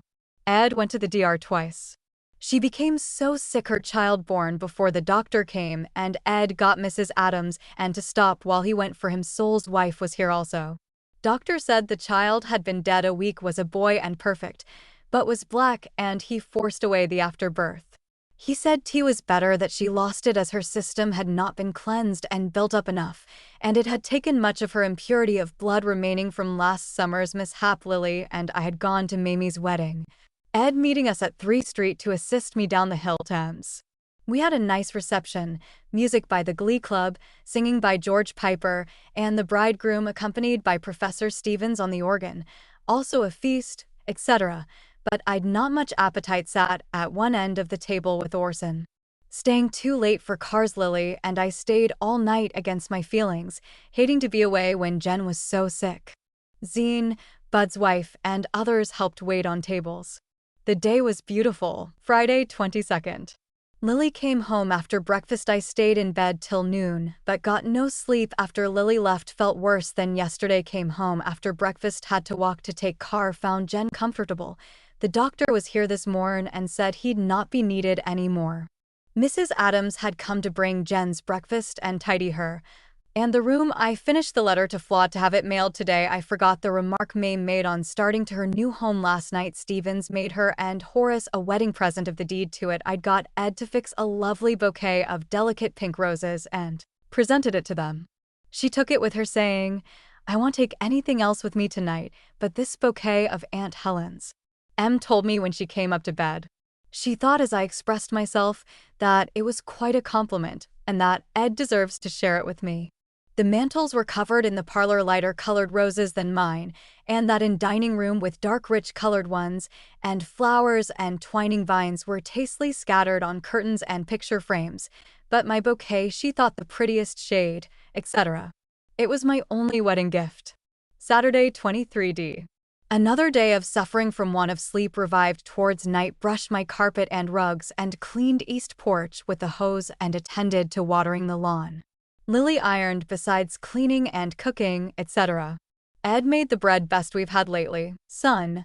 24th. The sickest of days, and my faith weakening. Helen with baby and Genevieve came up near night, and Orson, Zine, and Miss Babcock afterwards. Lily went to evening meeting, was tired out from it. Orson told me of a remedy for sleeplessness on retiring to wet the head, bathe temples, face, hands, and wrists and feet in cold water. Mon 25th. Best that I've felt for a week. Was late to sleep, but was able to nap some through the forenoon. Arose at 12. I took laudanum last eve, and got up and took paregoric after 2 o'clock, and I used cold water, as directed by Orson, on retiring, but it had little effect. We received a letter from Flawed dated June 13th. Accompanied was one to Master Bradyborn. Jen's dress today. She received a nice letter from Ina Pomeroy at Mesa, Arizona, dated on the 21st. Tuesday 26th. Ed and Lily did the washing. I began having deathly spells yesterday, though of a lighter form than usual. I've not slept as much as I ought to. When I went out, the girls told me that Zine and Orson had just called for me to go a ride with them, thought me sleeping, and instead I was up and dressed. But they'd gone. I've not felt so bad about anything for a long time, as I never have such treats in these days. Received an answer to my letter to Cousin Jeanette thanking me for the $1 I sent her. Said she'd neither tea nor sugar, and it came good. I cleaned the kitchen washstand and 1 or 2 other things this afternoon. Sister Robbins paid us a visit, and Phoebe K. and Margaret Clausen came to invite me to Phoebe's Thursday next. Wednesday 27th. Slept so little, kept my bed till afternoon, got a few naps this forenoon, but feel sick from my head down. Polly's here to see Jen. It rained in the night, the weather's colder for it. Near night, I cleaned inside of refrigerator, the kitchen table, and some of the woodwork round the sink. Cleaned a little of it yesterday. My strength isn't equal to my ambition. Jen's improving daily. I took paregoric and afterwards laudanum, hoping to get some more sleep. Those bad spells have left me.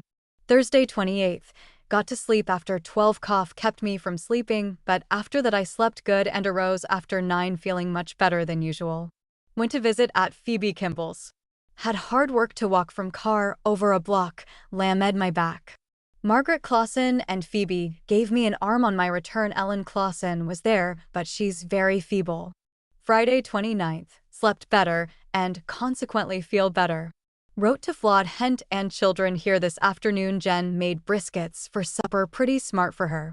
She'd helped iron this forenoon sitting on a high chair. Saturday 30th, feeling poorly, couldn't sleep enough, had to lounge considerable, my back paining me so bad and headaches. Ed's been called today as special police service, and for part of tonight came up to supper. Jen and I cleaned my room, and I put the hose on my porch to wash it off. She read me President Woodruff's important announcement made last Sunday at a large meeting held in the Brigham City Tabernacle, in tonight's news, and other articles of interest. Son, July 1st. My Orson's 39th birthday. Lily and Lee gone to, hence another poorly day for me from sleeplessness, making me sicker than I've been since Wednesday last. George and Brady came near night with Lee. Lily will stay there tonight. This is our hottest day. Mon 2nd. Never slept till after 2 o'clock. Near 1 a man knocked at my door. I asked, "Who's there?" when he asked if Mr. Talbot lived here. I said yes. He told me to tell him he was wanted at the city hall at 7 in the morning. I replied that he'd better go round to the north door and tell him, as I'd not be likely to see him, thinking I'd possibly be asleep. But I awoke while Ed was getting coal early in the morning and slept very little after that, but tried to not feeling able to sit up. Jen brought me my breakfast after 11 o'clock in bed. The weather being sultry, couldn't lay, and arose and opened the door as soon as I dressed. Felt so poorly, had to lay down again for a time, which did me good, and I felt a great deal better the rest of the day. My cough has been very aggravating. Ed returned at night, has to go again in the morning. Special police called out, caused by the great strike that has affected our country and people as none other has done, which brings to our remembrance the predictions uttered by the prophet Joseph and others that were to come to pass in our day and generation, and is one of the things that will drive us into the united order. The Lord works in a mysterious way, etc. Tuesday 3D. Feel worse from laying awake, cloudy and sultry, followed by a heavy thunderstorm. The lightning struck something twice, and the street cars stood still at our corner till the track was cleaned of water. The Eastern Mail, we were informed by the D. News, was piled up as high as a house yesterday, but today we heard they'd started east. Lily and Jen did washing and clothes dried and in before the storm. Wednesday 4th. Our once cherished Independence Day. We see nor hear anything to remind us of it but an occasional gun and firecrackers. Ed got some for Lee and Florence, which adds to their pleasure today. Lil was off to hence before I was up. Feel a trifle better than yesterday. Slept but little last night or today. It seems to me that my race is nearly run. I can't bear such a strain upon my nerves much longer. My time's mostly spent on the bed. I'm so weak. Jen read me some short, interesting stories in Juveniles this afternoon. We've seen no body today but the passers-by till Ed came home. Thursday 5th. Fast day. Lily attended meeting. I've not felt able to sit up but little. Slept so poorly. Jen went to Miss Wood's for my silk basque and did other errands. Friday 6th. Feel better from having slept a little more than usual. Thankful for it. Did a little sewing. Jen went to bank and drew $10. Paid Miss Wood $6.65. And bought me a thin wrapper, but I'll send it back to Orbax and get a better one. Caroline was here while we received a letter from Flawed this afternoon. Quite a surprise at this period of tie-ups. Saturday 7th. Not as well as yesterday. Jen got some chloral hydrate and potass bromatum yesterday by Dr. Doggy's directions. As he knows of nothing else that is not dangerous that brings sleep, I took it, but obliged to take paregoric to get to sleep. It made me so nervous. The weather is hot. I had to go and get me another wrapper at Arbax. Took back the light one and got a black sateen with a little white sprig for $1.75. An army has gone from the fort to Ogden to quell the mob who've been trying to set fire to burn the city, and an army was sent from there to Grand Junction for the same purpose. These are terrible times. George brought me sleeping medicine at Eve got it of Smith. Son, 8th. An awful hot day. Feel sorely my loss of sleep. Lily and Lee went to hence. George brought Lee home at Eve. A cool breeze has blown up. Mon 9th. Another hot day. I'll be glad when night comes. Hent came up last Eve. Also Brad. Tuesday 10th. Slept enough at last to feel well and do some work. Took 1 dose of Smith's med at 2 o'clock yesterday, and 1 at 5 of Drive Doggy's prescription, another light one of Smith's at 7 o'clock. Wednesday 11th. Got a letter from Flawed. She was with Hen at a Bingdone, Berkshire. Such a treat after dark. Gloomy old London. She says she'd been out with the elders several times to hold meetings on the street. One day I sang a solo and the boys say they never had such a crowd to talk to, but thought that perhaps but flattery. She'd walked with them 3 miles to a little village, held meeting and walked back. Had such a nice time, didn't think of feeling tired. I had an attack of bowel complaint near night yesterday and took laudanum on top of 2 doses of sleeping medicine. Had another attack this morn and laid a while. Forgot receiving a ticket Monday from Bro Barton to go to Saltaire with the old people. I declined, not being prepared, nor able to go without an escort, nor to rise so early. It rained quite hard this afternoon. I felt well since this morning and finished my work commenced yesterday. Thursday 12th. We went to hence. I took Florence and went earlier than Jen stood waiting for the 21st Ward car to take us to hence for an hour or more. Then went a coupe to see George. Found that the car had been passing me, which I'd ought to have taken the 3D streetcar, but I looked for the old sign, 21st Ward car. The change had been made since I'd been that way. I was done out and laid down most of the time, the worst cause being the sleeping medicine taken the day before, the effect still clinging to me. Lily, not well, has stayed at hence since Sunday. She's had the prevailing disease, dysentery. Most of us have had it. Friday 13th. Felt enough better this afternoon to cut out and nearly make Lily a garment. The strikers have surrendered and wish to be reinstated, but those who've filled their places and are competent will be retained, we're told. Also that Utah is a state, the only thing wanting is Cleveland's signature. I've never desired it to become a state. Saturday 14th. I had an awful nightmare after laying awake half the night. After that had a peculiar dream within a dream. Was married to Professor Stevens and devoted to him. He was worn down from his long labor in teaching and training so many classes till his nervous system was like a wreck, and he looked the picture of it. I said to someone who was present, while I put my arms around him, that I was going to devote myself to him, to nurse him up. I was happy, though we were in a very humble cot as well as all our surroundings. I told a girl, who was assisting me and seemed like one of my father's family where I'd been living, to go up and fetch 2 or 3 of my old cups and saucers, not seeming to care for things being fine or stylish. My thoughts being to make him comfortable and his restoration to health. We had not had our reception, which I thought was coming off, and numbers were gathered and preparing. Bud Whitney came and wished to see Stevens. I told him he was in another room, where he went, and after that I thought I was in my bed, and lo and behold I awoke and thought of my great disappointment, it being only a dream. Then I thought that it was not a dream but a reality, and there were wedding gifts that had been sent into the room where he was, and I'd thought that was the errand Bud had come on, though I'd seen no one bring them. But again I awoke in the dream and was still in my bed, and there were numbers of men, with Bud, passed through my room carrying out the presents. 4 of them were carrying a long narrow box full of wedding gifts, I supposed. And I can't describe my sad disappointment in its being only a dream, and I'd not seen the presents, and to see them going away with them, because, forsooth, I'd told them that it was but a dream. Thus my happiness in wedded life had vanished from me so suddenly. I couldn't reconcile myself to it. When I awoke I was deeply affected by it, and I interpret it as meaning the death of Professor Stevens, the long box, his coffin, and the men carrying it, and others before and behind it representing his friends. Jen and children went to Saltaire with Ed at 4 o'clock. He wanted me to go with them, but I preferred staying home to being out late. I finished Lily's garment, though feeling the loss of sleep. Son. 15th.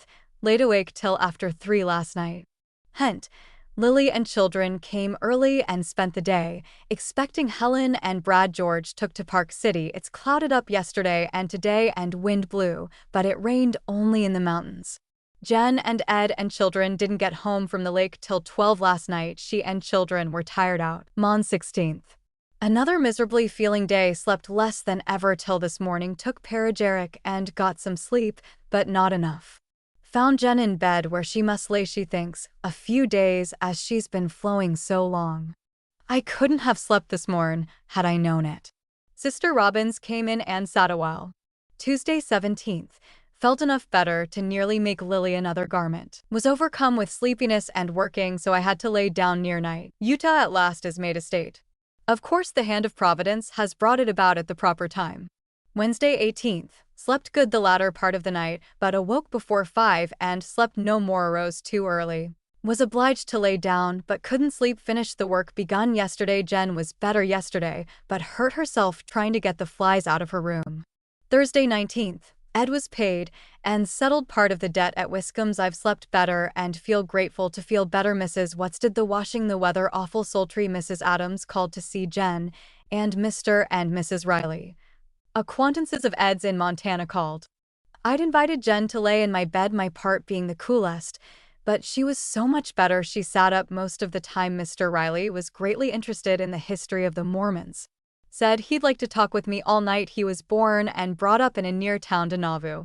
Had been greatly prejudiced and thought us awful people. Had read Mrs. Stenhouse's book, but he'd become acquainted with some of G.Q. Cannon's sons and thought them very fine men. And his prejudices were removed. He gave me his card and would like mine, but I had none except 2 or 3 fancy colored that I didn't care to give him. Friday 20th. Arose at 9 before I'd slept off the medicine, not so well for it, but finished the letter to Flawed commenced yesterday. Jen picked over a quantity of gooseberries, with Lil's assistance, and put them in jars. I feared she'd be the worse for it. Saturday 21st.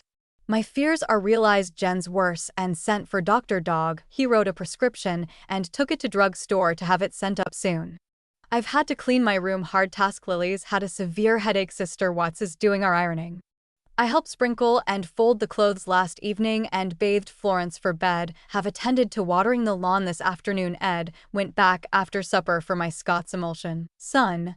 22nd. Felt my work yesterday and not sleeping off effects of medicine, though I've slept better of late, and the hot weather is so terrible.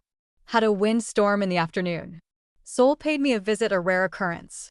Mon 23d. Worked hard watering grass, fruit trees, vines, etc. Had to lay down between times. The weather sultry. Another wind storm this afternoon. Received a letter from Flawed dated the 10th. Still in Abingdon with Hen. My little Phoebe died ago this morning. Jen is around quite smart. Tuesday 24th. Pioneer Day. Little Phoebe's funeral was held after the Grand Jubilee of the 24th was over. This has been another hot day. Sister Watts did our washing and ironing. Jen assisting a little at ironing, setting in a high chair. I've had a miserable day, laid awake in the night, and tried my best to sleep this forenoon, but couldn't after 8 o'clock. Orson came and spent a few minutes, and Hent came with her 3 youngest children and took supper with us. I've watered the lawn faithfully. Wednesday 25th. The 71st birthday of my husband. I've cut and nearly made a nightgown for comfort these hot nights. Done myself over. Dr. Dog called to bid us goodbye. He goes to American Fork with family to live. Ed is standing guard nights from this date. Thursday 26th. Ed filled the hole by my door. I finished my gown though feeling little able. Jen gaining went to church market for meat etc.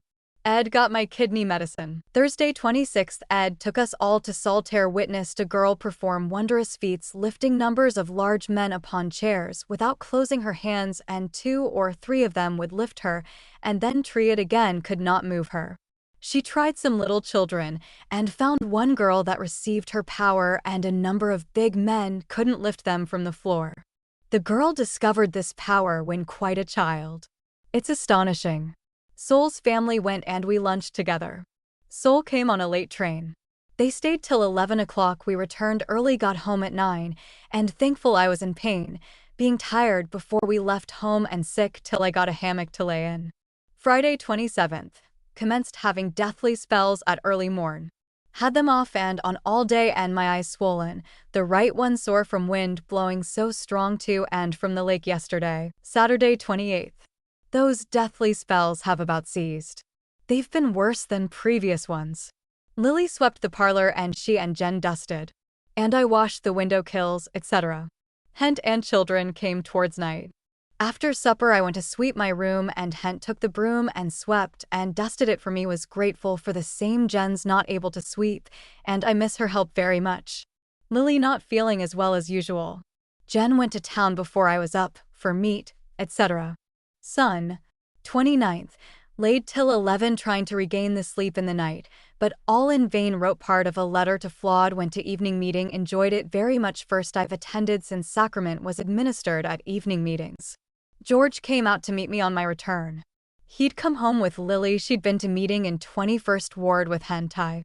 I borrowed $1 of him to get medicine. Mom 30th. Finished writing to Flawed and enclosed it with Jen's for Ed to mail. She went to get me alcohol, wine and stamps, and to the meat market this forenoon. Tuesday 31st. Weather hot and sultry, watered the lawn and patched my calico wrapper and cut out scraps from newspapers. Wednesday, August 1st. Received a letter from Flawed still with Hen and expects to stop there this month. Our lawn cut this morning. I've had the job of cleaning the cut grass, etc.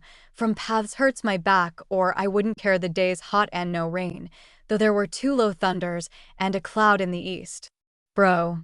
And Sister Dinwiddie came to see me before dark and stayed till 9 o'clock, a pleasant surprise. Thursday 2nd. Fast day. Neither of us went to meeting. Jen is not getting on very well, has to go to town and do more than she ought to on her feet. I've worked weeding and cleaning the paths of dead grass and watering the lawn. Body in pain and lame all over, coughed in the night and most of today to pay for sitting in the wind last evening after the heat of the day. Friday 3D. I've not slept enough of late and going out every day to move the hose, etc. Uses my strength. Lily's gone to hence to stay with part of the children while she's gone to Saltaire. Ed's dismissed with all the special policemen. I clean more of my path towards Eve. Saturday 4th. Sick for want of sleep, head swimming and stomachy heaving when I move, but had to clean my room. Lily cleaned the bathroom and my door kills, and I the doors and 2 wire door frames and porch railing was hindered some by a shower. My head felt better, but my body ached, so I had to stop. Ed's gone, by invitation, to fish at Springville. Son. 5th. Feeling sick for want of sleep, had shocking news.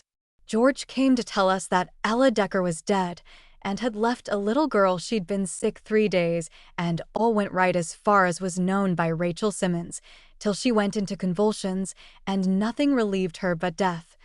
Although Dr. John White was sent for after she'd become so bad.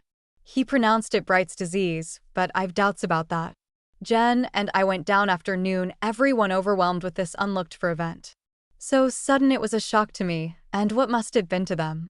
Ella was beloved by scores of friends, and Deck and Roy adored her. Mon 6th. Slept enough to feel comfortable and able to go to Ella's funeral, which I was grateful for. She never looked so lovely in life and peaceful as she lay dressed for burial. The Spirit of the Lord was there and moved those who spoke and sung sweet, heavenly songs. Just before starting there poured down a flood of rain as though a cloud had burst and then cleared up, making everything more clean and pleasant. I rode in the hack with Orson, Zine, and Joseph Kingsbury. On our return went with Orson and Zine back to Mary's and spent the evening, had a good visit and conversation upon subjects nearest my heart, carried on by Orson, Austin Brown, Laura Pack and myself. Mostly, all the family were there. Was glad to see Deck shed tears, and poor Roy. There was not room on the coffin for the beautiful emblems brought by friends, though there were many as warm and generous hearts that couldn't make any outward show, I being one of these. Orson took me to the car and paid my fare. It was 10 o'clock when I got home. Jen had felt anxious for me. Tuesday 7th. Worked outdoor cleaning weeds, etc. from the path till I was so tired and lame couldn't rest on the bed, nor in my chair. But my head felt worse in the house, and I was better of that for being out. Sister Jarrett C. called to see if Lily'd go to Saltaire in the afternoon, but she was absent to hence she called at Eve to bring her some dishes and other tokens, and she gave us some verses that which she'd sent me by the mail, and I had praised entitled an apostrophe to Zion. It thrills my soul to read them, and pronounces her a woman of no common mind. She left a few more copies in the evening to send away, as I'd spoken of sending one to Florence. Many others had been to her for copies, among them Gentiles, who wished them to send to their friends. Wednesday 8th. Slept all night till near 4, laid awake till about 7, then slept till nearly 11, thankful for it. It looks and feels like a storm. Lily came home today from Helen's. She feels deeply Ella's death and weeps bitterly over it. Sister Watts did the washing and fine ironing yesterday. Jen had decided to let work alone. Thursday 9th. Jen keeps her bed now as the last resort. Lily feels little able to do the work, had to do quite an ironing, which is dreadful this hot weather when well.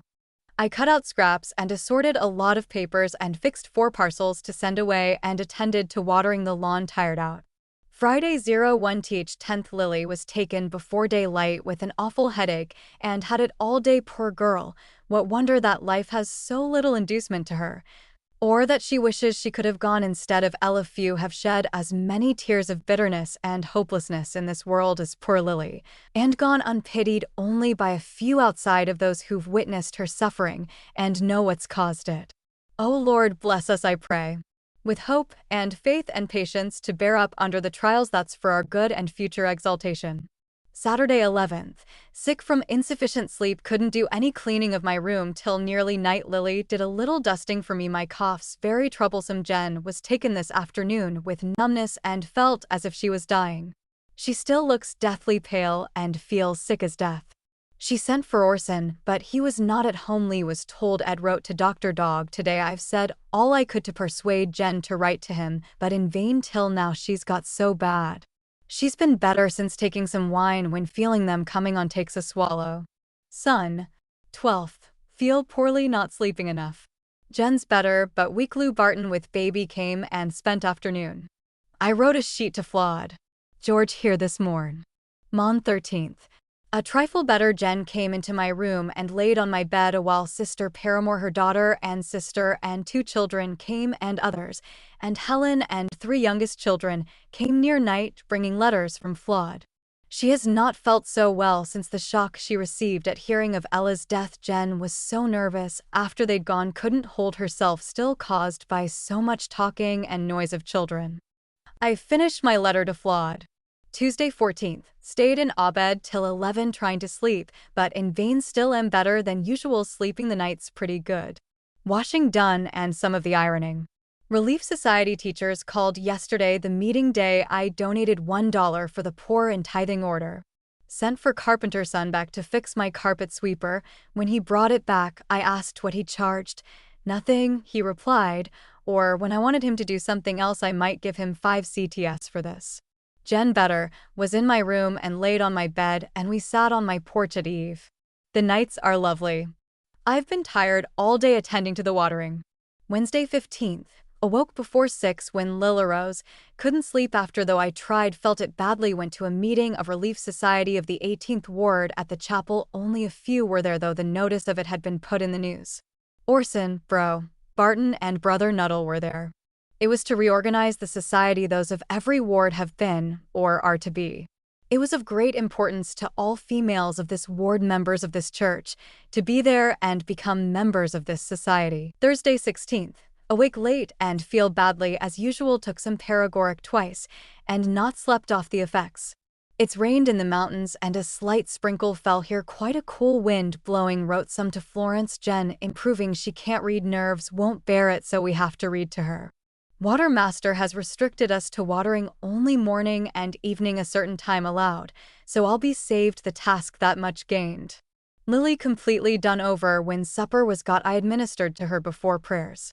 Saturday 18th. Slept more and feel better for it, but my cough is wearing. Swept my room and Lily dusted it, and I dusted my parlor near night after getting rested. Oh, that I could be renewed and strengthened to work. Son, 19th. Felt better afternoon and wrote a little more to Flawed. Lily went to Helen's and she came up with baby and spent a while. The air was sultry at evening. Mon 20th. Still improved. Received an invitation to go to Pioneer celebration at Saltaire. Soul's wife brought the word before I was up. I had no money, they knew, and so the car rides are to be paid by them. A letter came from Flawed. She said they'd grown fleshy on milk, eggs, and bread and butter.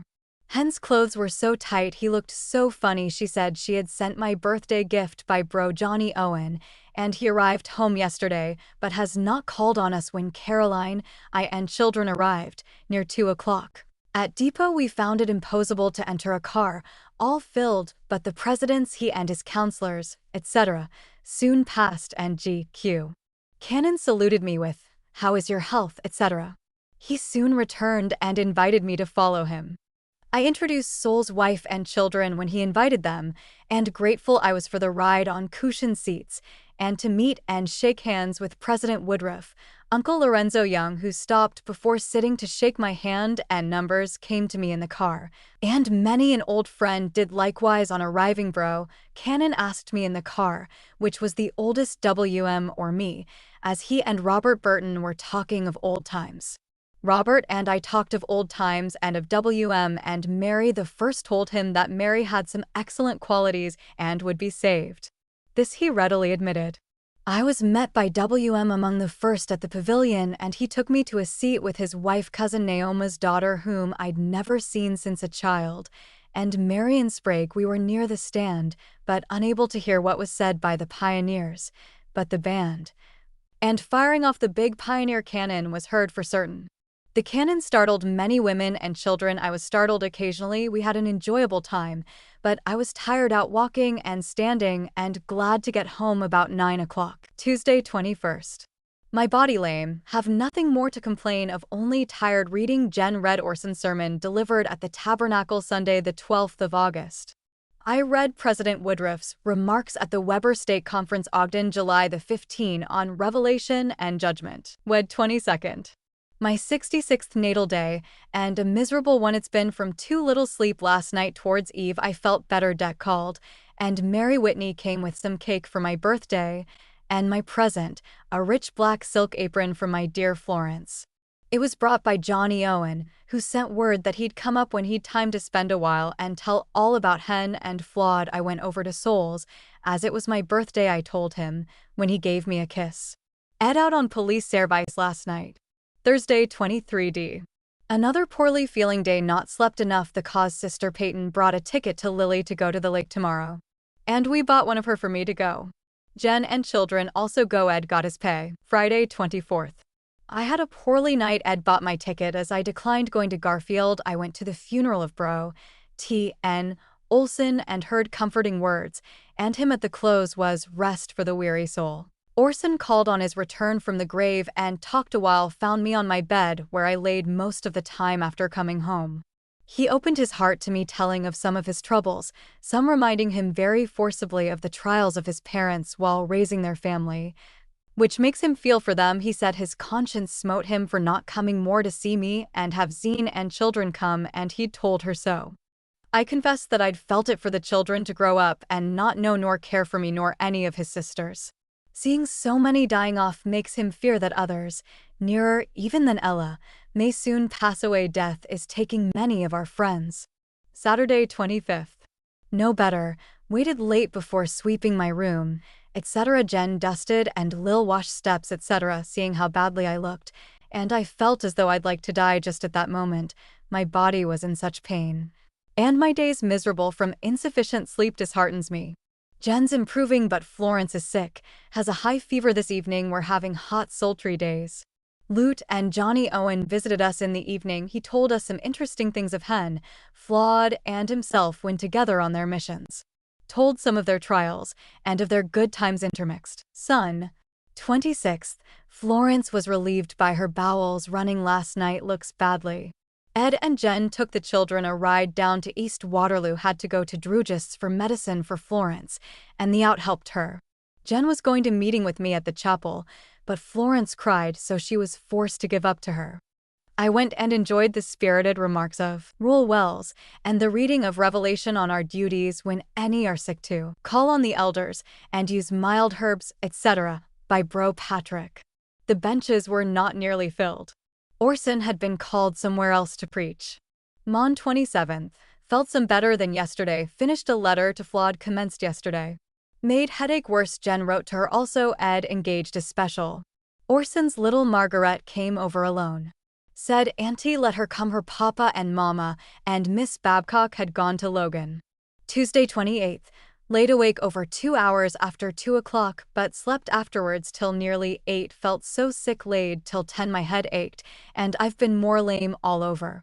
And felt sore in flesh and sicker from too little sleep, the latter ever since going to Saltaire, Pioneer Day. My cough is made worse by the changes of weather and a breeze when it blows on me. I was prevented from sleeping till late last night. I coughed so and am nearly every night on retiring and can seldom lay down without this affliction, yet I feel ashamed when I utter complaints, as so many greater afflictions have been mine and are the lot of so many more. The washing and ironing done today, Wednesday 29th. Head and eyes worse from writing, etc. Poor little Florence looks pale, but plays outdoor. We went hence while waiting for a car. My sister, S. Sickles, and niece Jean came along. The latter exclaimed, "Why, how well you look, Aunt Helen. I never saw you look better," etc. I replied that I was glad to be told I was good-looking. I felt so sick, had to lay down most of the time after getting to Helen's. Weather cool and cloudy. Ed's dismissed, and some of the oldest policemen are dropped. Thursday 30th. Slept about as usual. I drank the first cup of tea at hence that I have done for a great while. She urged it onto me as my appetite was poor. I've read some and head aches in consequence. My body is lame and pains me from my feet to my finger ends every day until I lay down and rest an hour or two. Friday 31st. Had but little sleep and feel its effects. A heavy rain and hailstorm came down like torrents today and cleared up afternoon, but muddied the water and gave it a muddy flavor. Florence's head hurts her and gathers, and the blood flows frequently through her mouth and nose. Saturday, September 1st. Conference commenced today.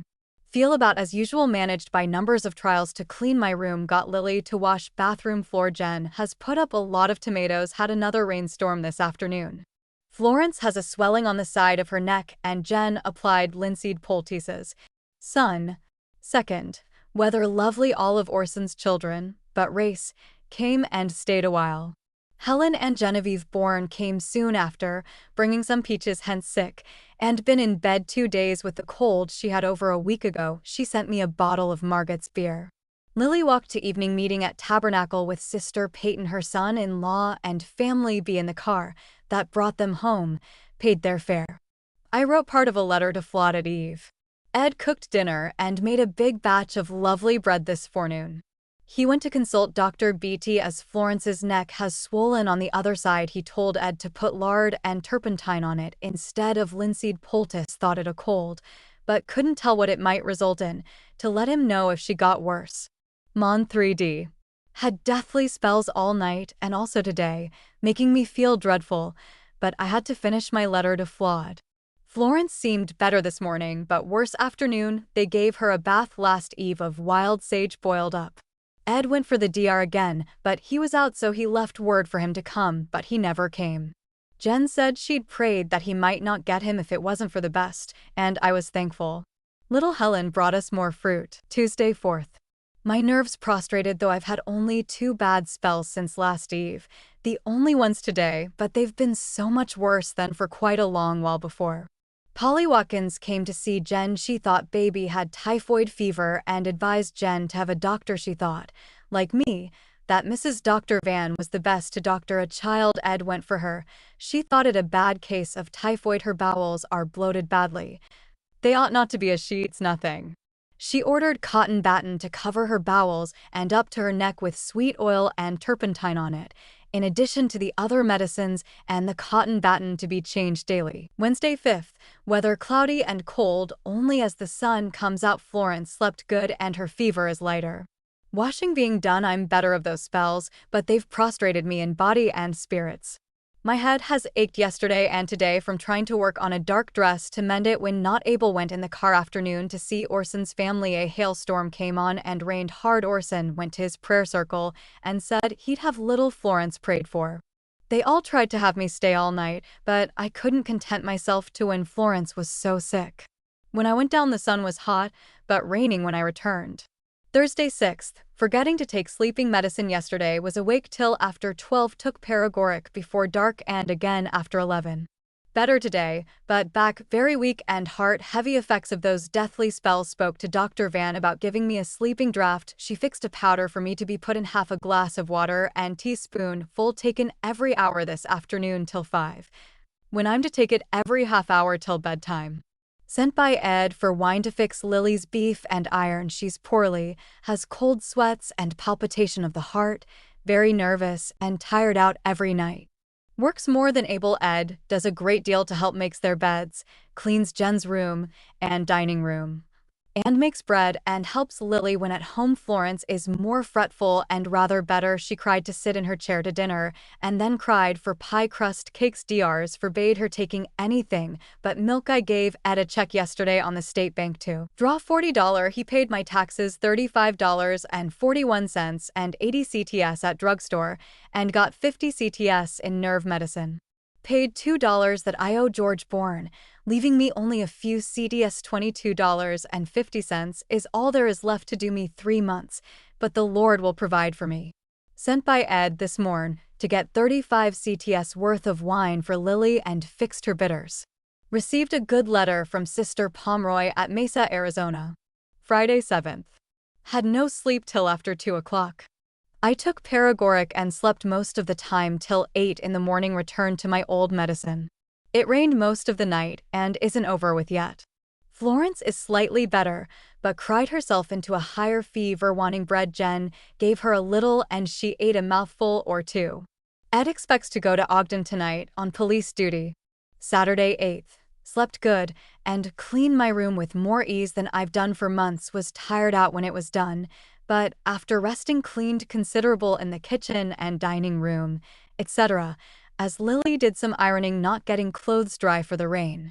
Florence is improving. Orson came afternoon and administered to her. He first took a bath in my bathtub. We have ceased drinking hard water without scalding. Son. 9th. Not well, but attended evening meeting. Enjoyed it. The theme was the temple library, inviting all to donate towards it. A letter from President L.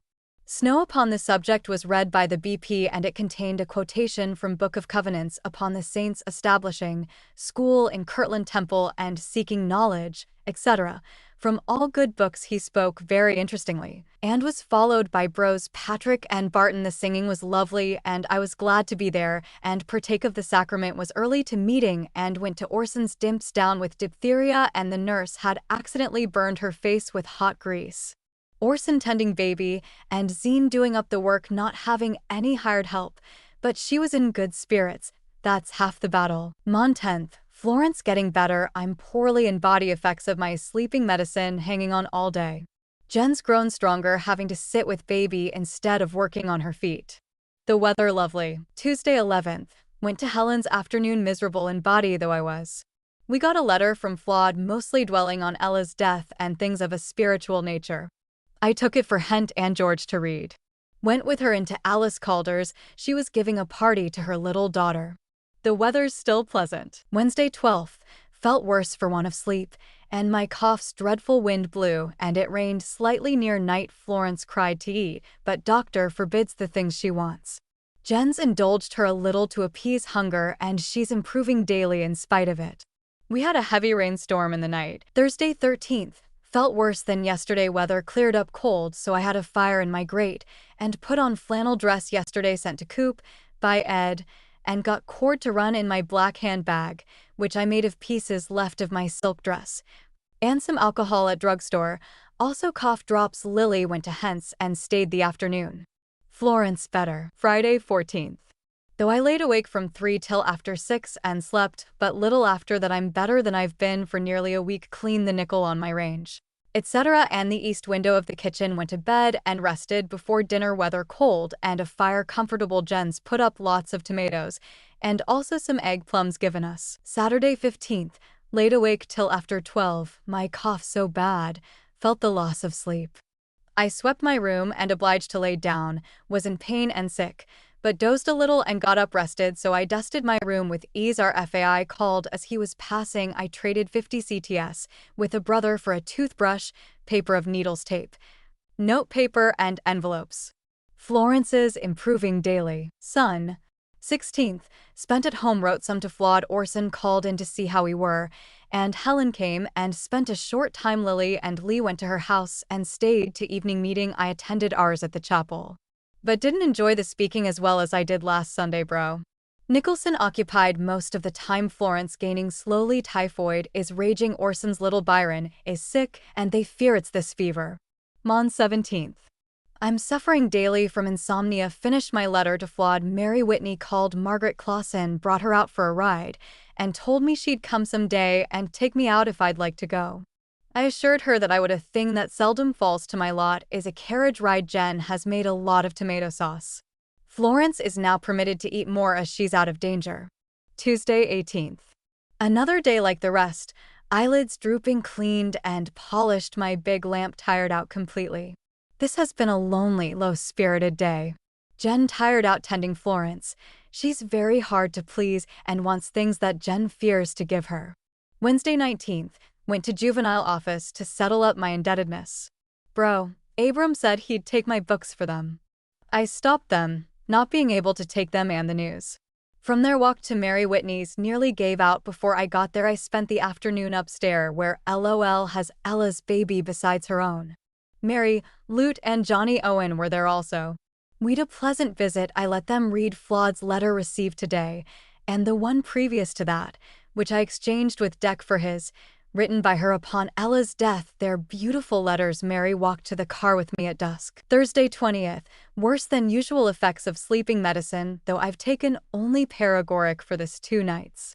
Wrote a check on the bank for Ed to draw $8 as he wanted to borrow a couple, and to get Lil some shoes. She's gone to Hens to spend the afternoon. Jen made peach preserves. Orson's Margaret came to play with Lee. I wrote a note to Zine and sent it by her.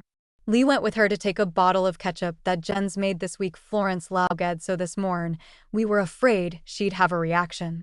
At night she's tired out and feverish. Friday, 21st. Slept a nap before 12, then slept till nearly 3. When I laid awake till morn. Got one little nap after Lily rose. That was all. My cough's troublesome soul and bro Patrick called last evening as teachers. Went to R.S. conference in the afternoon. Was first called on to speak after the close was administered to by Sisters Horn. And 4 or 5 other sisters. Howe and Alder proposed it and afterwards predicted that I should be better. From that time I went from there to a burnt shoe store on Main Street and bought Lily a nice pair of boots for $1.80. Streets being wet from sprinkling, had to walk back to take the car by the Templeton and standing waiting for it till it went down and returned. Used me up completely. Jen had my room swept while I was away. Saturday, 22nd. Slept too little, was too tired last eve to rest for a time, and feel sick for sleep. Dusted my room towards night, and Lily did a little mopping for me. Son, 23D, wrote over a sheet to Florence, but felt miserably sleepy till Eve.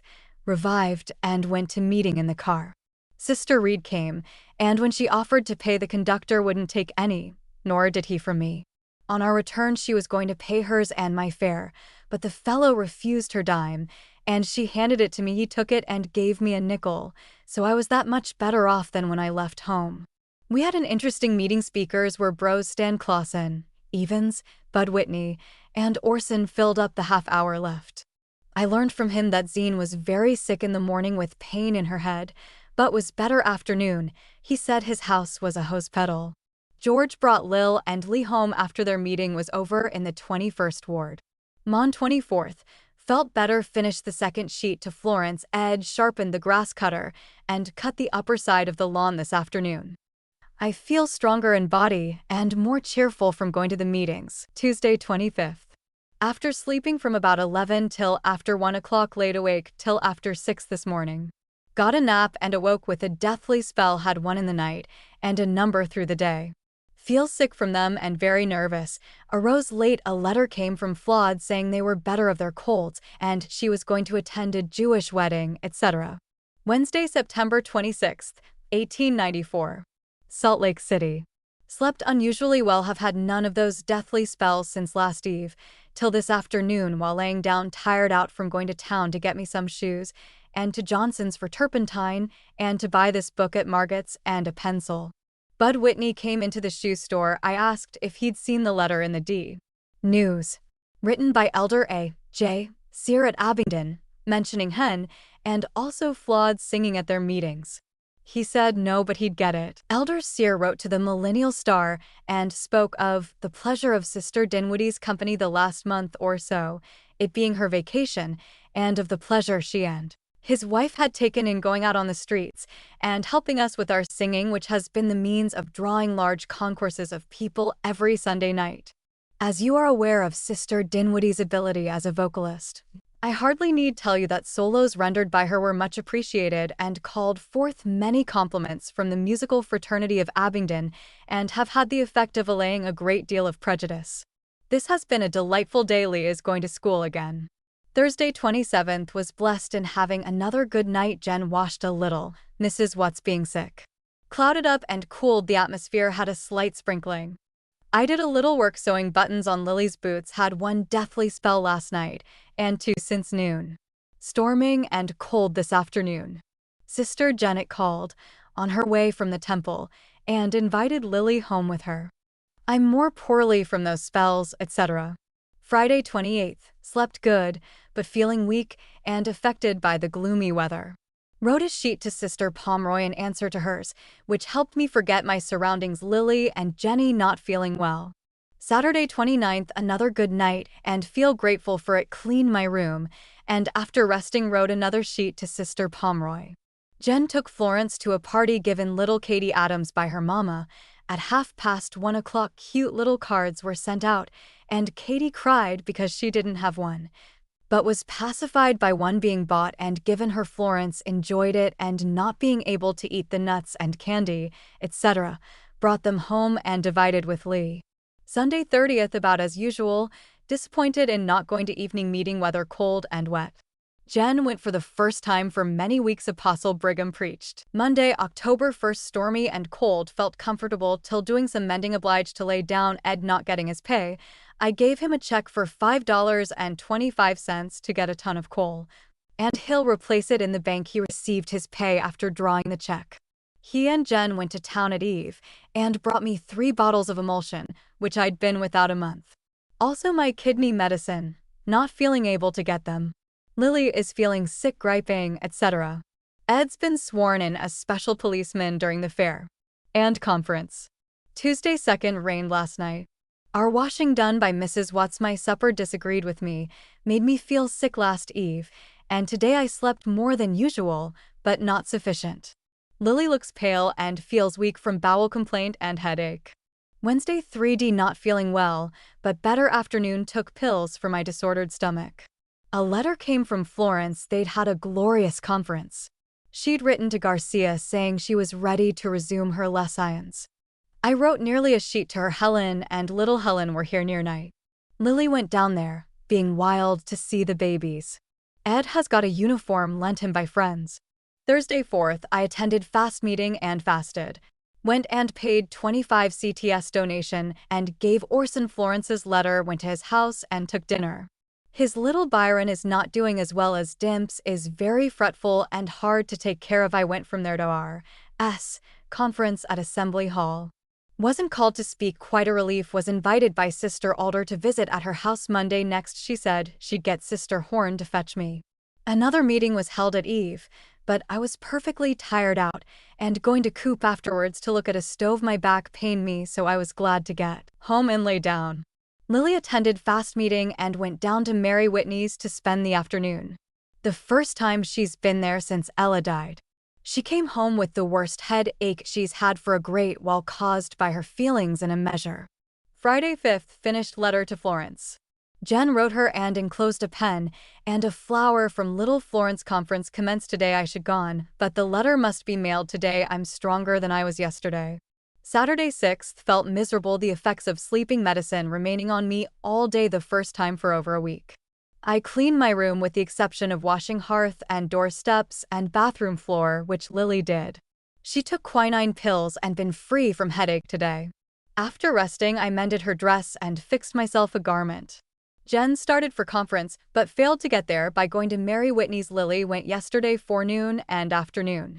Sunday 7th, Jen went to conference this morning.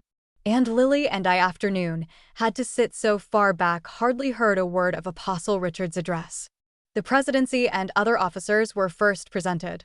Joseph F. Smith was the second speaker. I heard all he said, but the meeting, to me, was not all I desired, and I became very tired. Jen had to stand through the whole services this morning, but enjoyed the sermons of President Woodruff and Cannon. George and Brad were up this evening, and soon Hunt and little Helen came. My head, etc., feels badly, the want of sleep. Monday 8th, feel worse than yesterday, and Jen feels badly the standing at meeting yesterday. Lily went to hence being invited to Sister Alder's was ready at 2 o'clock expecting to be called for, as she had said that she'd ask Sister Horn to take me. I felt rather dubious about her coming for me, knowing, by experience, that Bro Horn would not willingly drive so far out of his way. But thought she'd get someone to take me. I was disappointed and presumed Sister Alder was. After waiting till 5 o'clock, I went to call on Sister Woodmancy and found her gone. Little Helen brought tickets from M. Piper for me, Lil and Jen to go to the fair tomorrow. Her mother, Hent, goes with us. Ed is dismissed from police service. Tuesday 9th better in health, though I laid awake from before 11 till after 2 o'clock and couldn't sleep much this morning. We went to the fair. Helen met us at Coop. She waited upon me and I stood it well considering. We saw the balloons Ascension. Before leaving we had sandwiches and beer. I asked for it being faint, not eating much dinner. Wind blew strong and cold on our return, making us wish we had brought mufflers. I held my shawl over my face and put oil and turpentine on my chest on retiring. Wednesday 10th had a bad night with indigestion. I went to bed without supper and suffered the consequences. Girls took cold yesterday, and Lee's not so well. Ed was called to go to the fair today as he was in citizen's dress, to detect thieves, etc. He saw none. It was crowded with old folks and children too poor to pay for tickets. I cleaned the parlor and laid down and rested. Zine called to see if Margaret was here. She was worried as the child had been gone for hours and had $2 with her that had been given her for acting at the theater, and had told her ma that she was going to buy her a bank. Zine feared she might be taken and robbed of it by some rascal. She'd been to the city hall first. Thursday 11th, we received a letter from Florence, sent it to Helen by Lily. She went for the afternoon. I wrote part of a letter to Florence. Jen has neuralgia, makes her sick. Helen Violet came to see us, heard we were sick, she said. Friday 12th, finished letter to Florence. Jen slept none, she says. She was in such pain, and still is. Quinine did no good. She feels worse on the bed and went to town, with Ed, afternoon to get Lee clothes and a cap, etc. I had an interesting dream. Was standing with Orson in a place where there were large trees scattered about and green grass. Numbers of people were there. Suddenly I saw descending from the clouds above a group of angels, and I said to Orson, look.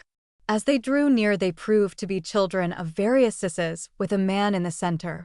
Everyone had a beautiful wreath of flowers over their heads, just touching them, and the children were formed into a circle above 3 or 4 rows and reaching down to the man's feet. I thought, as they neared the earth, that he, maybe, was Joseph the prophet. He'd turned halfway to the right, and I gazed to see his face.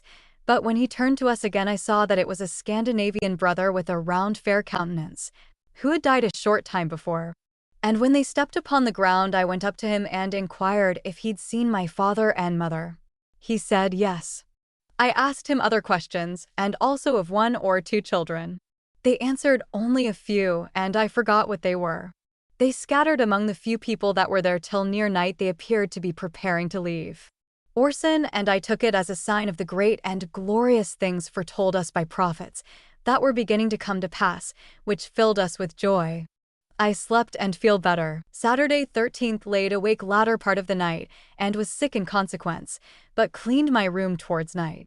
Lee's bowels are bad, and none are feeling well but little Florence, and she wants to eat every few minutes. Weather beautiful. Sunday 14th, too lovely to stay in the house, Lily said, and went to Helen's, and also to evening meeting with her. George sent my little stove yesterday and came and put it up for me today with Ed's help. Brad and Horace came with him. This was the only day he could do it for me.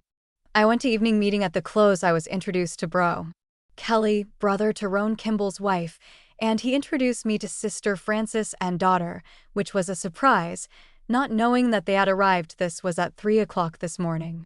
They said they'd come and see me. They had so much to tell about my Florence, could say nothing but good about her. I waited for Orson to introduce him. Bud, M, and George Piper were introduced.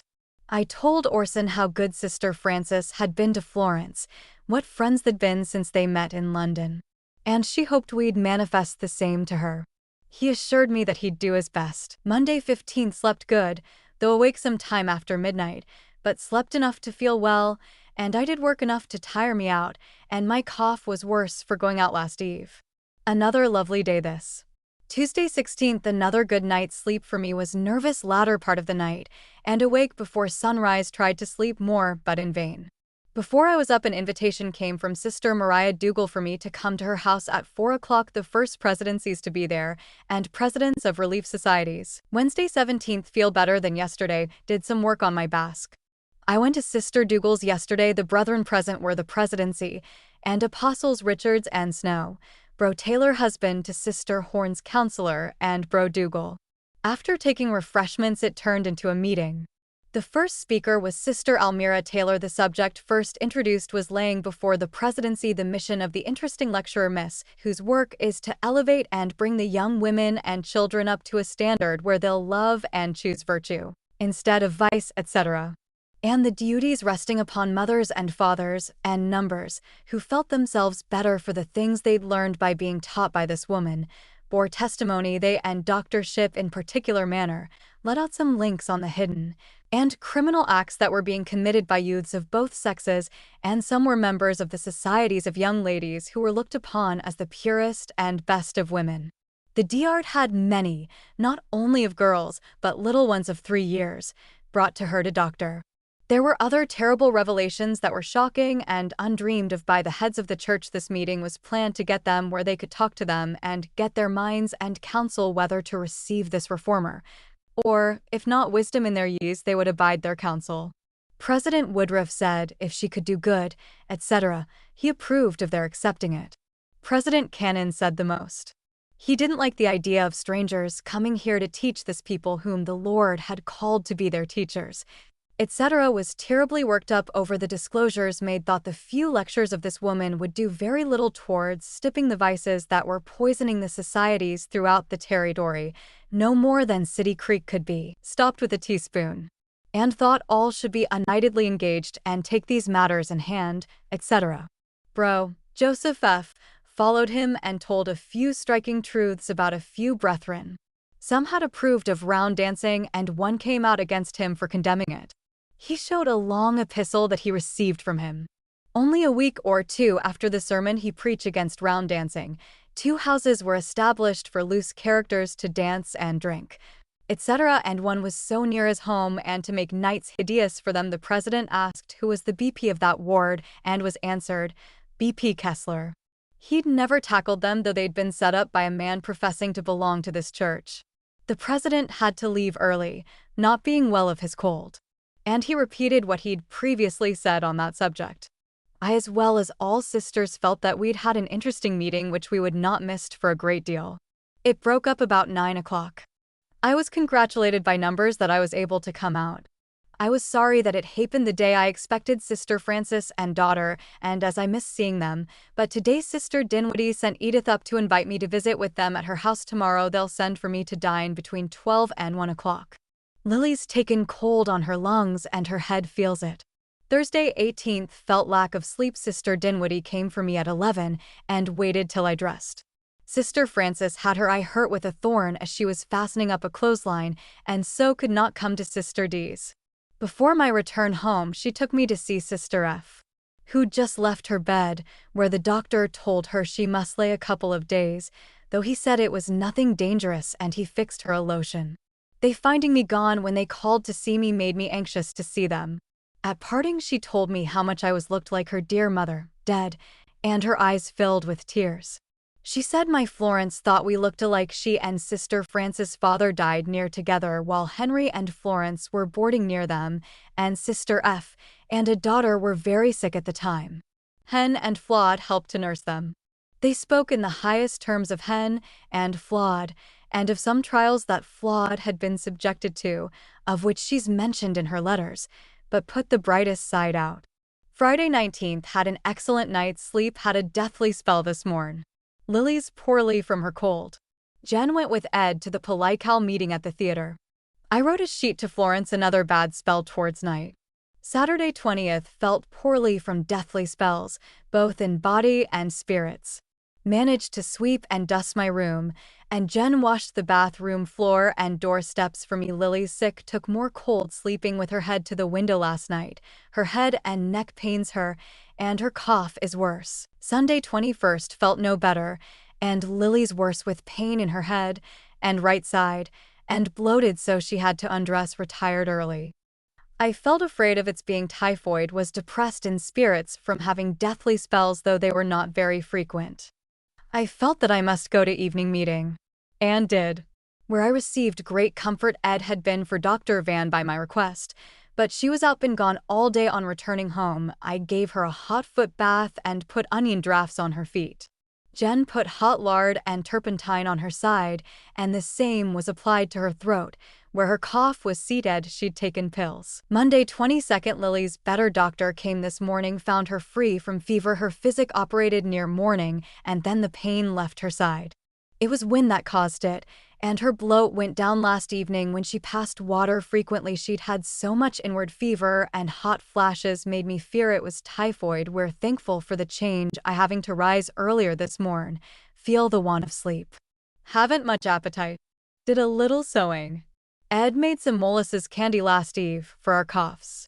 Lily says it's done her good. Tuesday 23D had a good night's sleep, taken cold though, in head and throat. Lily's improving bro, Patrick and Sol called last eve, but I was just ready to take a bath and retire, so they said they'd call another time.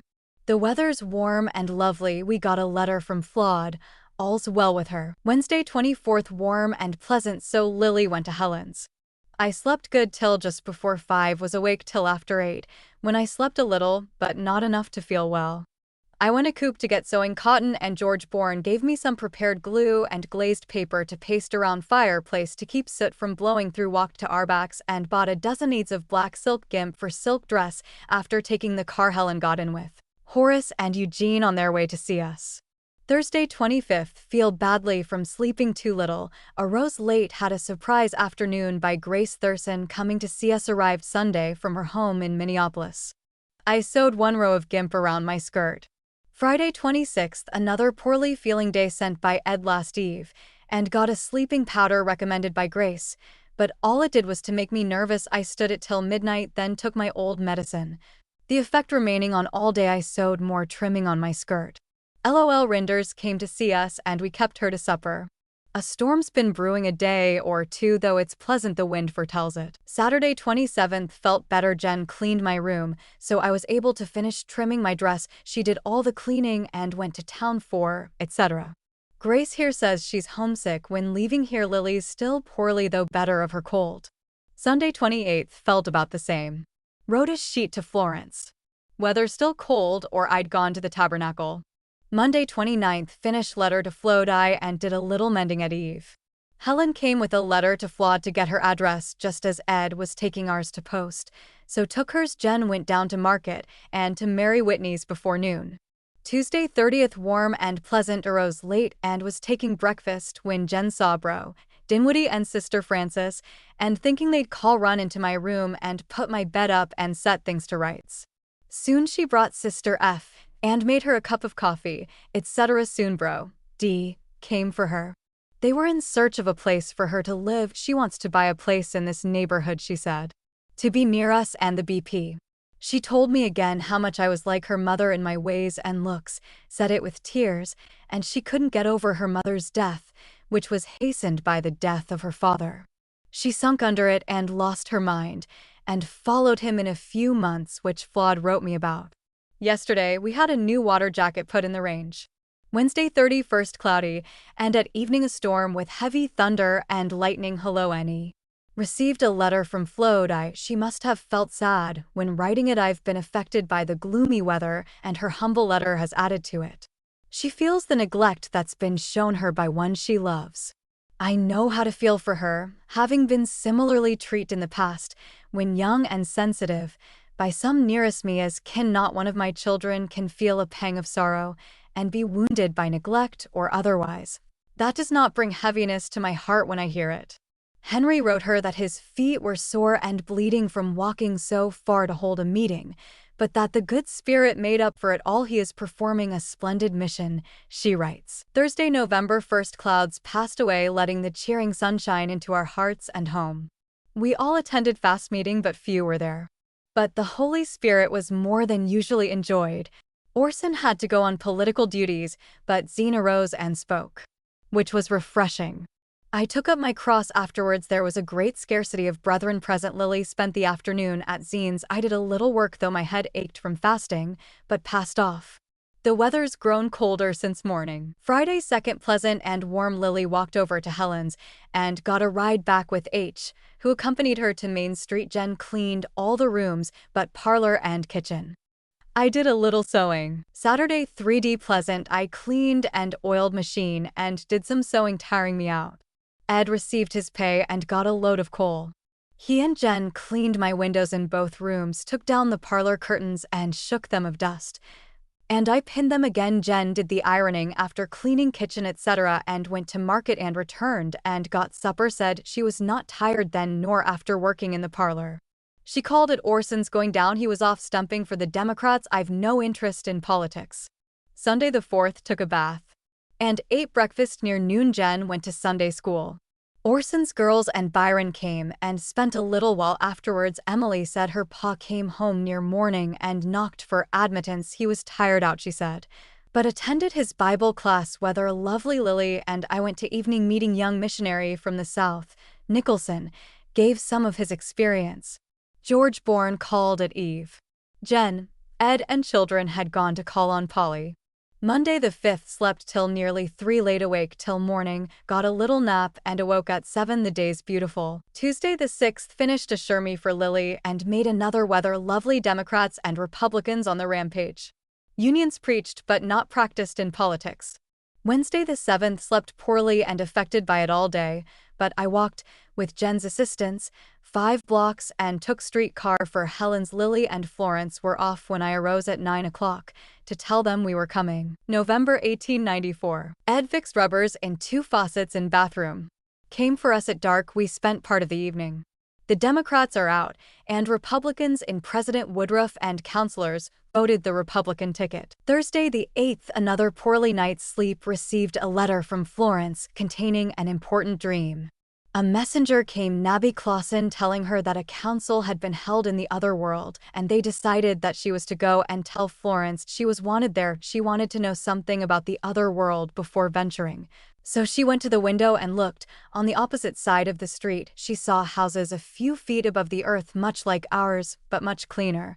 And everything white and beautiful in them were many people whom she'd known on this earth, and multitudes of others dressed in temple robes. All were so busy at work they didn't seem to notice her at the beginning. She seemed to be in the house of Spencer Clausen, and she pleaded with Nabby, saying she did not wish to go, but she passed on and soon found herself in a room like the one in the temple. She thought the one representing the Garden of Eden before the fall. Men and women were there dressed and working just as we do in the temple. All looked so grave and thoughtful. She said to her companion, "Are you sure you are happy here?" "Well," she replied, "not quite in a worldly sense, because we are deprived of those we love, our husbands and children, but it is a very noble life. And we are often allowed while on our rounds just to peep through the windows of our earthly homes to see if the children are all right, and that, you know, is a great comfort." Well, I told her I did not feel prepared to remain, and I am under the impression that I was allowed to return, for I cannot remember anything afterwards except that she left me because I was unwilling to remain there. And I awakened with that feeling. Among other things, she told me they were all too busy to worry over earthly matters, but I assured her I felt unprepared for such a life, so she urged me no more but left me. I had written a dream to Florence which reminded her of this one. She says, "My mind is often on such things, and may have been when I retired." She'd always thought that she wouldn't live many years, but said if the promises made her in the temple were fulfilled, she'd have to live some years yet, as she was promised a posterity. Friday the 9th, lovely day. Walked with Genevieve and Florence to the tower and beyond. Wind rather cold. Jen gave me her arm and I had to rest 3 or 4 times, but was no worse for going. On our return, Mary Jane Grew and Lady joined us. They were calling and stayed a short time with us.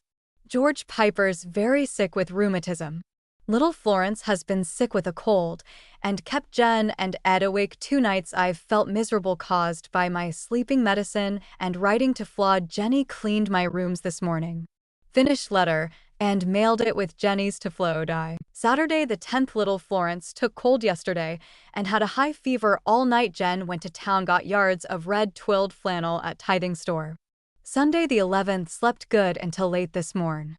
Lily made my fire and I took a bath. I felt well till afternoon when I was affected as usual by my sleepiness returning, but I went to the tabernacle so tired made my head ache and glad to get home and rest on the lounge. Bro. Angus Cannon spoke for the strangers, I guess.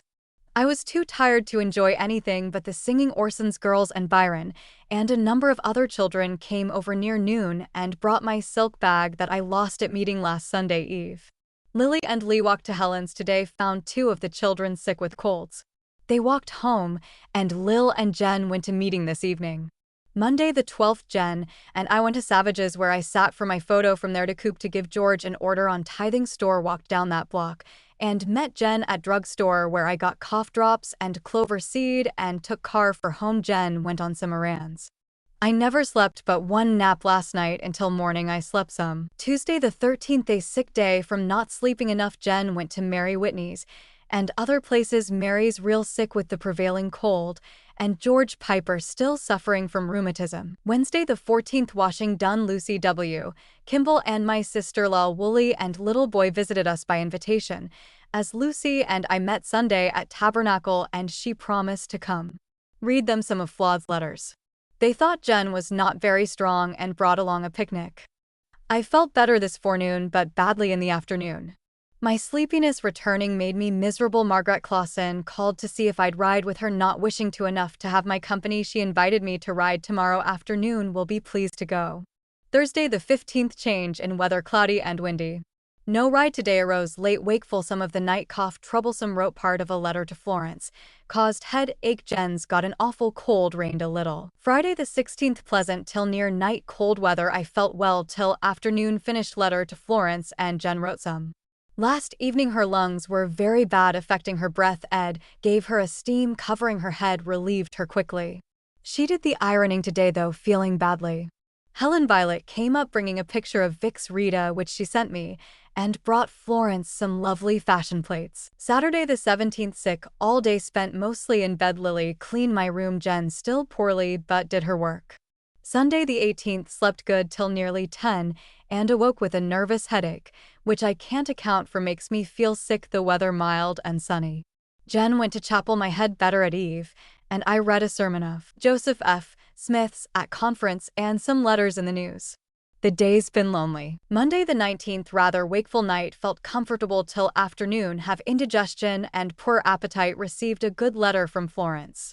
Sister Caroline here while Lily went to Helen's this morning after walking to Patrick's for yeast. Jen went to tea. Oh, got molasses and cabbage. Heard from Bud that George Pupper was some little better. Lily returned bringing news that all of Helen's children, George and hired girl, were sick with colds. Tuesday 20th. Beautiful weather. Jen helped to wash and enjoyed it. Henriette Simmons here to invite me to her house Thursday, 1:30. I'd received a written invitation to Sister Jennings at 3 o'clock this afternoon. Enjoyed the social meeting of a few friends and aged sisters brought home in her carriage, also Sisters Horn and Richards, about 8 o'clock.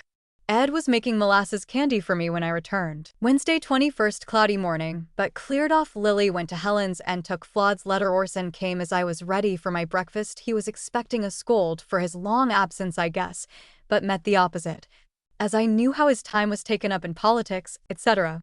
He told me how much his mind had been troubled over wanting to write to Florence, and he'd started to while away from home, but his mind was unfitted by other things around him, and he knew the letter would be unsatisfactory to him and her too, but he would write just as soon as he could. I told him how I'd prayed that he'd write her, and he said to me, "Don't pray for it any more, Ma, for I've been so troubled over it." I saw the answer to prayer, and it gives me new faith in it. I read some of Flaud's letters to him, which melted his heart still more. The one containing an important dream of the other world interested him, and I related one that I'd had of a visitation from above in which he was connected with me. Thursday 22nd spent afternoon at Sister Simmons with the remaining few of the 88. Read Flaud's letter containing her dream. They thought it interesting Mary Whitney's been sick and has asthma and a bad cough. Ellen Clausen and I took the car before dark for Dr. Barney's. Not half that she'd invited came, but one brother was there. Laren Pratt conversation turning to the spiritual. I read Florence's dream, which was pronounced a true one, and also mine. We had refreshments with ice cream. Took car for home at 10, had to wait half an hour at the news office, as the other passed up before we got there. Weather was cold. Friday 23D wrote to my Florence sent by Jenny to get my Nervine to keep off those death-like spells. Cost 50 CTS, taking my last nickel. Lily gave her last one to Jen to ride back. She got a big hen at tea. Oh, dressed. Cooked it for supper. I spent most of the day in the west part of the house, have felt better than usual. Saturday 24th felt miserable from my sleeping medicine, but nearly made Lily a garment. Went into Jen's bed towards night, being so tired, and got a nap. Felt better afterwards. She cleaned my room. Lily and Florence walked to Helen's this morn, found her with all the work and no help, but her Helen, the hired girl, being sick, was glad to have Lily come to take care of her baby. She gave her car fare to ride home. I spent the day with Jenny. Ed's finished cleaning the yard of dead leaves to be burned, 4 big piles outside. Sunday 25th felt the same as yesterday, with loneliness added. Had to lay down and got a nap. Afternoon cough, very troublesome. Jen, Ed, and children took a walk towards night. Helen and her Genevieve came and spent a few minutes. Had to go back to evening meeting. Genevieve has been so run down. Dr. Benedict, she said, they visited a week ago. Her liver was inactive, had hardly any blood, and had become run down so she couldn't sit up, but laid down every few minutes. When they left, Helen gave me a dime to come and see her as soon as I can. Lily and Jen went to the chapel. Monday 26th, growing feeble, obliged to yield and lay down. Tried to sew, but gave it up. Weather's lovely. George sent my medicine by an errand boy. Tuesday 27th, changeable weather, cloudy and sunny, warm all day. We heard that Helen's baby was sick yesterday, and Lily went to see how he was. He was better, but was very sick last night. Mary Whitney and our niece Anna Whitney came and spent the afternoon. Anna had her baby boy, and lovely he is. I felt badly all day, had to got to bed early in the day. My nervous system's ruining down. All comes from my sleeping medicine clinging to me days, making me feel sick all over. Wednesday 28th, slept good till after 2 o'clock, laid awake till after Lil got up 6 o'clock, slept then till 9. Felt better than yesterday till tired out trying to put the drapery on. Little lounge. Was sick from pain of body and deathly spells all the afternoon. I had the first on going to bed last night, have been free from them 2 months, and one day I've been faithful in taking my Nervine twice a day. The worst one came on as I was taking supper. My pain left me soon after, and I've felt comfortable since. Lily went to Helen's again and spent the day. She was tired out walking both ways, took a bath and retired early. Jen's cooked for Thanksgiving. Lily's 37 years old today. Thursday 29th, Thanksgiving. Those deathly spells afflicted me through the night, making me sick all day. Helen expecting me to dinner, sent word by Lily that I'd be there, had to go to bed, felt so dreadful. Had a turkey dinner at 4 o'clock. The baby better, but worrisome. We left before dark, George accompanying us to Main Street and paying both our fares there, and up home we waited in drugstore for second car. Found the company. Polly and husband expected had not come. They were all invited to go with me, and stayed home for them. Friday 30th, slept good most of the night, had but 3 deathly spells since yesterday morning, 1 in the night and 2 since. Felt very sick this forenoon, but have kept up and worked a little this afternoon. Sister Cannon called here to invite me to her house at the farm, to a surprise she's getting up on her sister Jane Simmons, it being her 70th birthday. I'm to go on the car to news office at 10, where a carriage will be to take me, and return at 10 or 11 at night. I can't go unless I'm much better, I told her. Ed's brought 6 of my photos from Savages, and they are thought pretty good. The only fault I find, they flatter me. An interesting letter received from Florence. We still have fine weather. Sunday, December 1st, pleasant day. I'm feeling better, and did a little work fixing flannel basque, too poorly at best, to go to Sister Cannon's and come home late in an open carriage.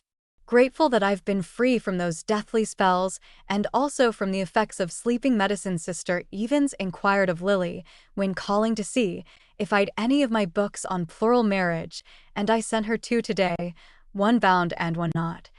And she took them both, saying she'd pay me this eve 45 CTS. Jen's been cleaning dining room, taking up carpet tacks, and Ed took the straw up and cleaned it. After taking stove and etc., outspread new straw and put it down, after Jen washed the floor and put back everything, after which we took supper. Sunday 2nd wrote to Florence, made my head ache. Jen went to evening meeting. Lily went to Helen's today and attended meeting with her. Monday 3D finished letter to Florence and enclosed it with my photo, cost 15 CTS to post it. I arose late this morn, was surprised to find Sister Jane Simmons here. She spent the day.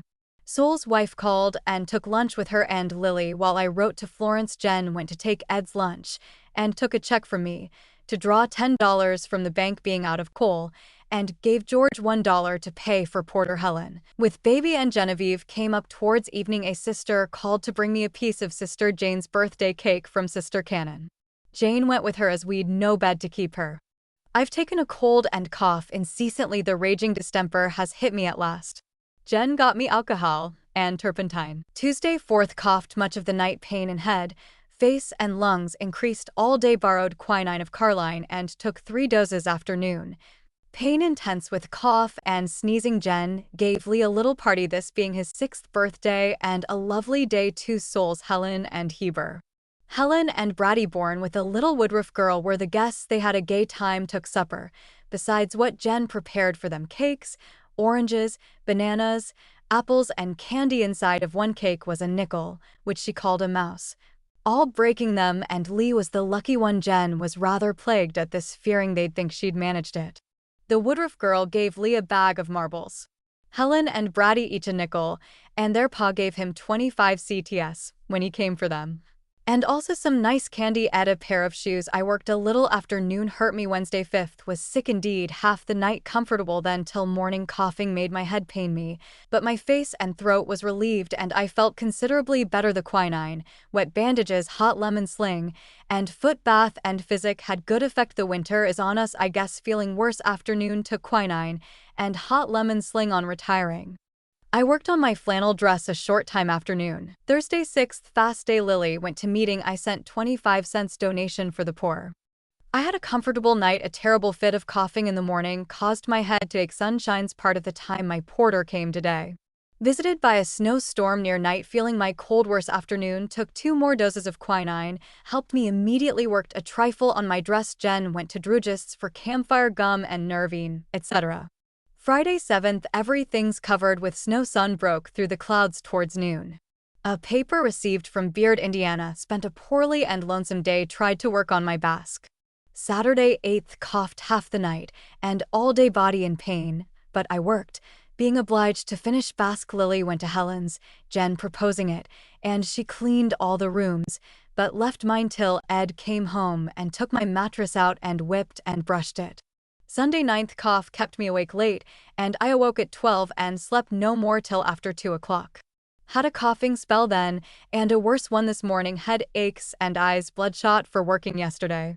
Lily stayed at Helen's all night, and Jen, Ed, and children gone there this afternoon. Cold wind blowing into crevices around my east door, can hardly keep warm.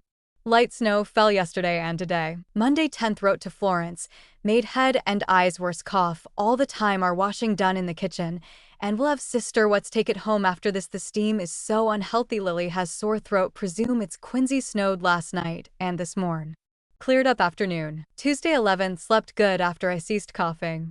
Lily's neck swollen, hurts her to eat. Jen went to Helen's afternoon and took Florence to stop there while she and Helen went to call on Sister Dinwiddie and Sister Frances and her daughter, Mrs. Kelly. Jen called at drugstore, returning, and got me whiskey. She had a dreadful headache. I did a little sewing. My cough is wearing me out. Wednesday 12th, slept good, although Lily groaned and choked frequently. I coughed dreadful this morning as is usual. Was invited Monday to visit at Ruth Kimball's today with father's wives, but sent word by Carline that I was too poorly and tired out waiting on Lily. Was obliged to lay down and sleep some.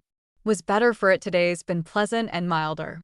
I've poulticed Lil's throat and given her medicine every half hour, which Jen got yesterday of a neighbor of Hens. It having helped her when she had quinsy before while living at Hens. I sewed a little, had a death-like spell when laying down. After a nap I felt refreshed. Thursday 13th last night had a very cold snap. Had to get up to wait on Lily, her neck and face so bad I got little sleep after 2 or 3 o'clock. I slept good previous to that. A dear letter came from Florence with a program of a concert in which she took part in London the previous week, and I thought Bud would like to notice it in Saturday's news. Friday 14th, Lily's throat broke near 2 o'clock, not being able to sleep till nearly morning. I feel the effects added to the previous night's wakefulness. She was grateful, and so was I for her relief. Jen was sick yesterday, put coal oil on her neck, and blistered it. We've a hospital, sure I've a steady cough and head pains me. Saturday 15th, Jen's sick, and I had my room to clean. She feels better, afternoons weather's moderated. Lily's appetite is poor, but I gave her some porter. Snow been falling all day. Sunday 16th, feel better after a good night's sleep and coughed less this morning. Ed got me some painkiller this morning, and I'm taking it in maple molasses for my cough. Wrote nearly a sheet to my Florence. George came this eve, with Brady bringing us 2 photos of little Eugene. After that the organ was moved into my room and we had some singing. Monday 17th, feel better, finished letter to Florence. Lily gone to Helen's to stop a few days. Tuesday 18th, felt the effects of not sleeping enough. Finished a garment for Lily. Jen went to the bank and drew $40 of my interest and paid for my photos at Savage's, $4 debt of $6.25 at James, bought me emulsion, etc., 3 bottles, and stockings for me and Lily. Factory 6 YDS, and gave my photo to Aunt M, which I sent her as a Christmas gift. She went up to Mary Whitney's and to Brother Charlie's and Aunt Ruth Kimball's. Bought me a large bottle of consecrated oil at Temple Gate for $1. Wednesday 19th, warm yesterday and today. Wrote to cousin Nettie and enclosed $1 greenback. Washed several handkerchiefs for myself, felt the sleeping medicine, my sleep not satisfactory. Thursday 20th, lovely day, but we had a high wind and rain last night. I slept good, but don't feel as if I had Amanda Kimball here a while as I was ready to go to Orson's for the afternoon. Took Florence, found everybody gone and Z were not to be home for some hours. Told the girl to tell them the BP's mother had been to see them. This was a vexing thing, there being no other place where I could walk, the ground being wet and dangerous to walk on without rubbers, so we came home. About discouraged, this sleepiness dragging me down all day, making me sick. In spite of it, I cut out and nearly made Lily a garment in the afternoon. Ed and Jen went to get Christmas things this evening sent by them for Nervine. Friday 21st, pleasant weather, felt better that yesterday, did a little sewing. Helen Violet came up bringing a box of fine candy to Lily, and one to the children, also nuts and oranges, and gave Jen her picture. And me a linen handkerchief with French lace, and promised me one of her pictures. I gave her one of mine. She brought Florence a pretty little china doll dressed in silk, and muslin under clothes trimmed with lace. Jen has a large one dressed for her. She's making numbers of little gifts for children besides her own.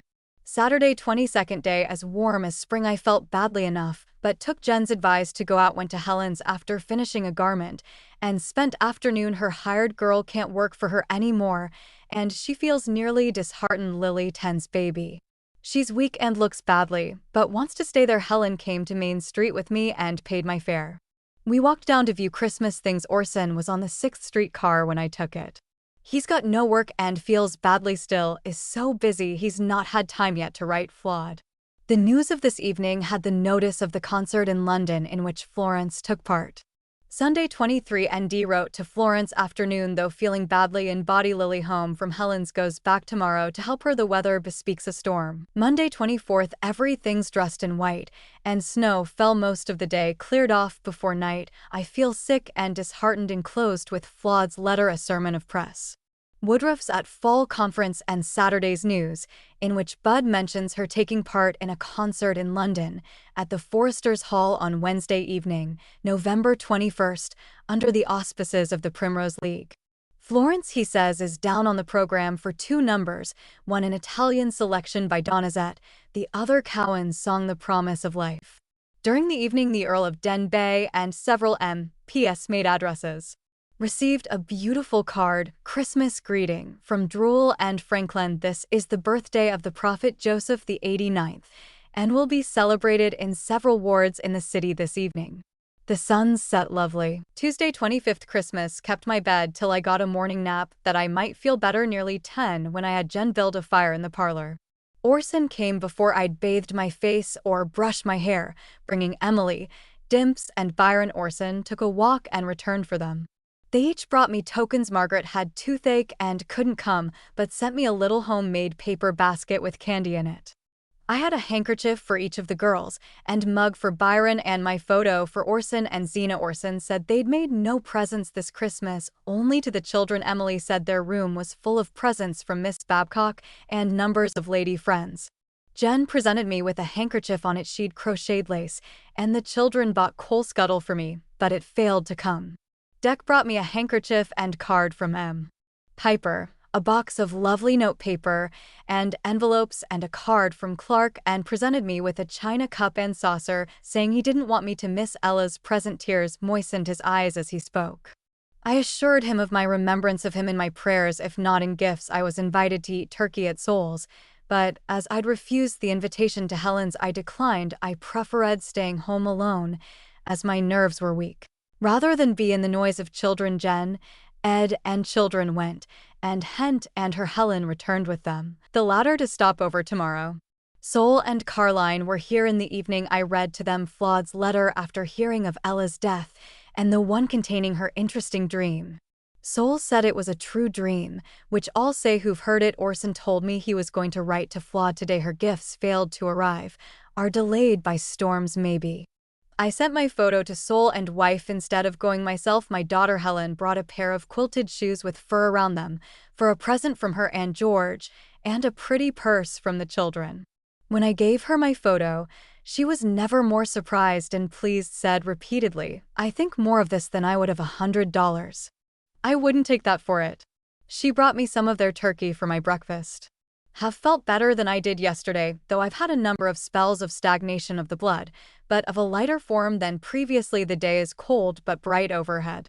Wednesday 26th, somewhat wakeful, but slept some in the morning. Last night's the coldest we've had. I forgot the doll sent Florence by her Uncle Dell and dressed by her Grandma Talbot in Denver, and a nice storybook from came by express yesterday. Ed had to go for it and pay the cost. 3 dolls Florence has now. They had a Merry Christmas, Sol's children joining in the forenoon and evening with their gifts. Lee was presented with a train of cars and a book by his parents. Ed gave Helen Bourne a nice book.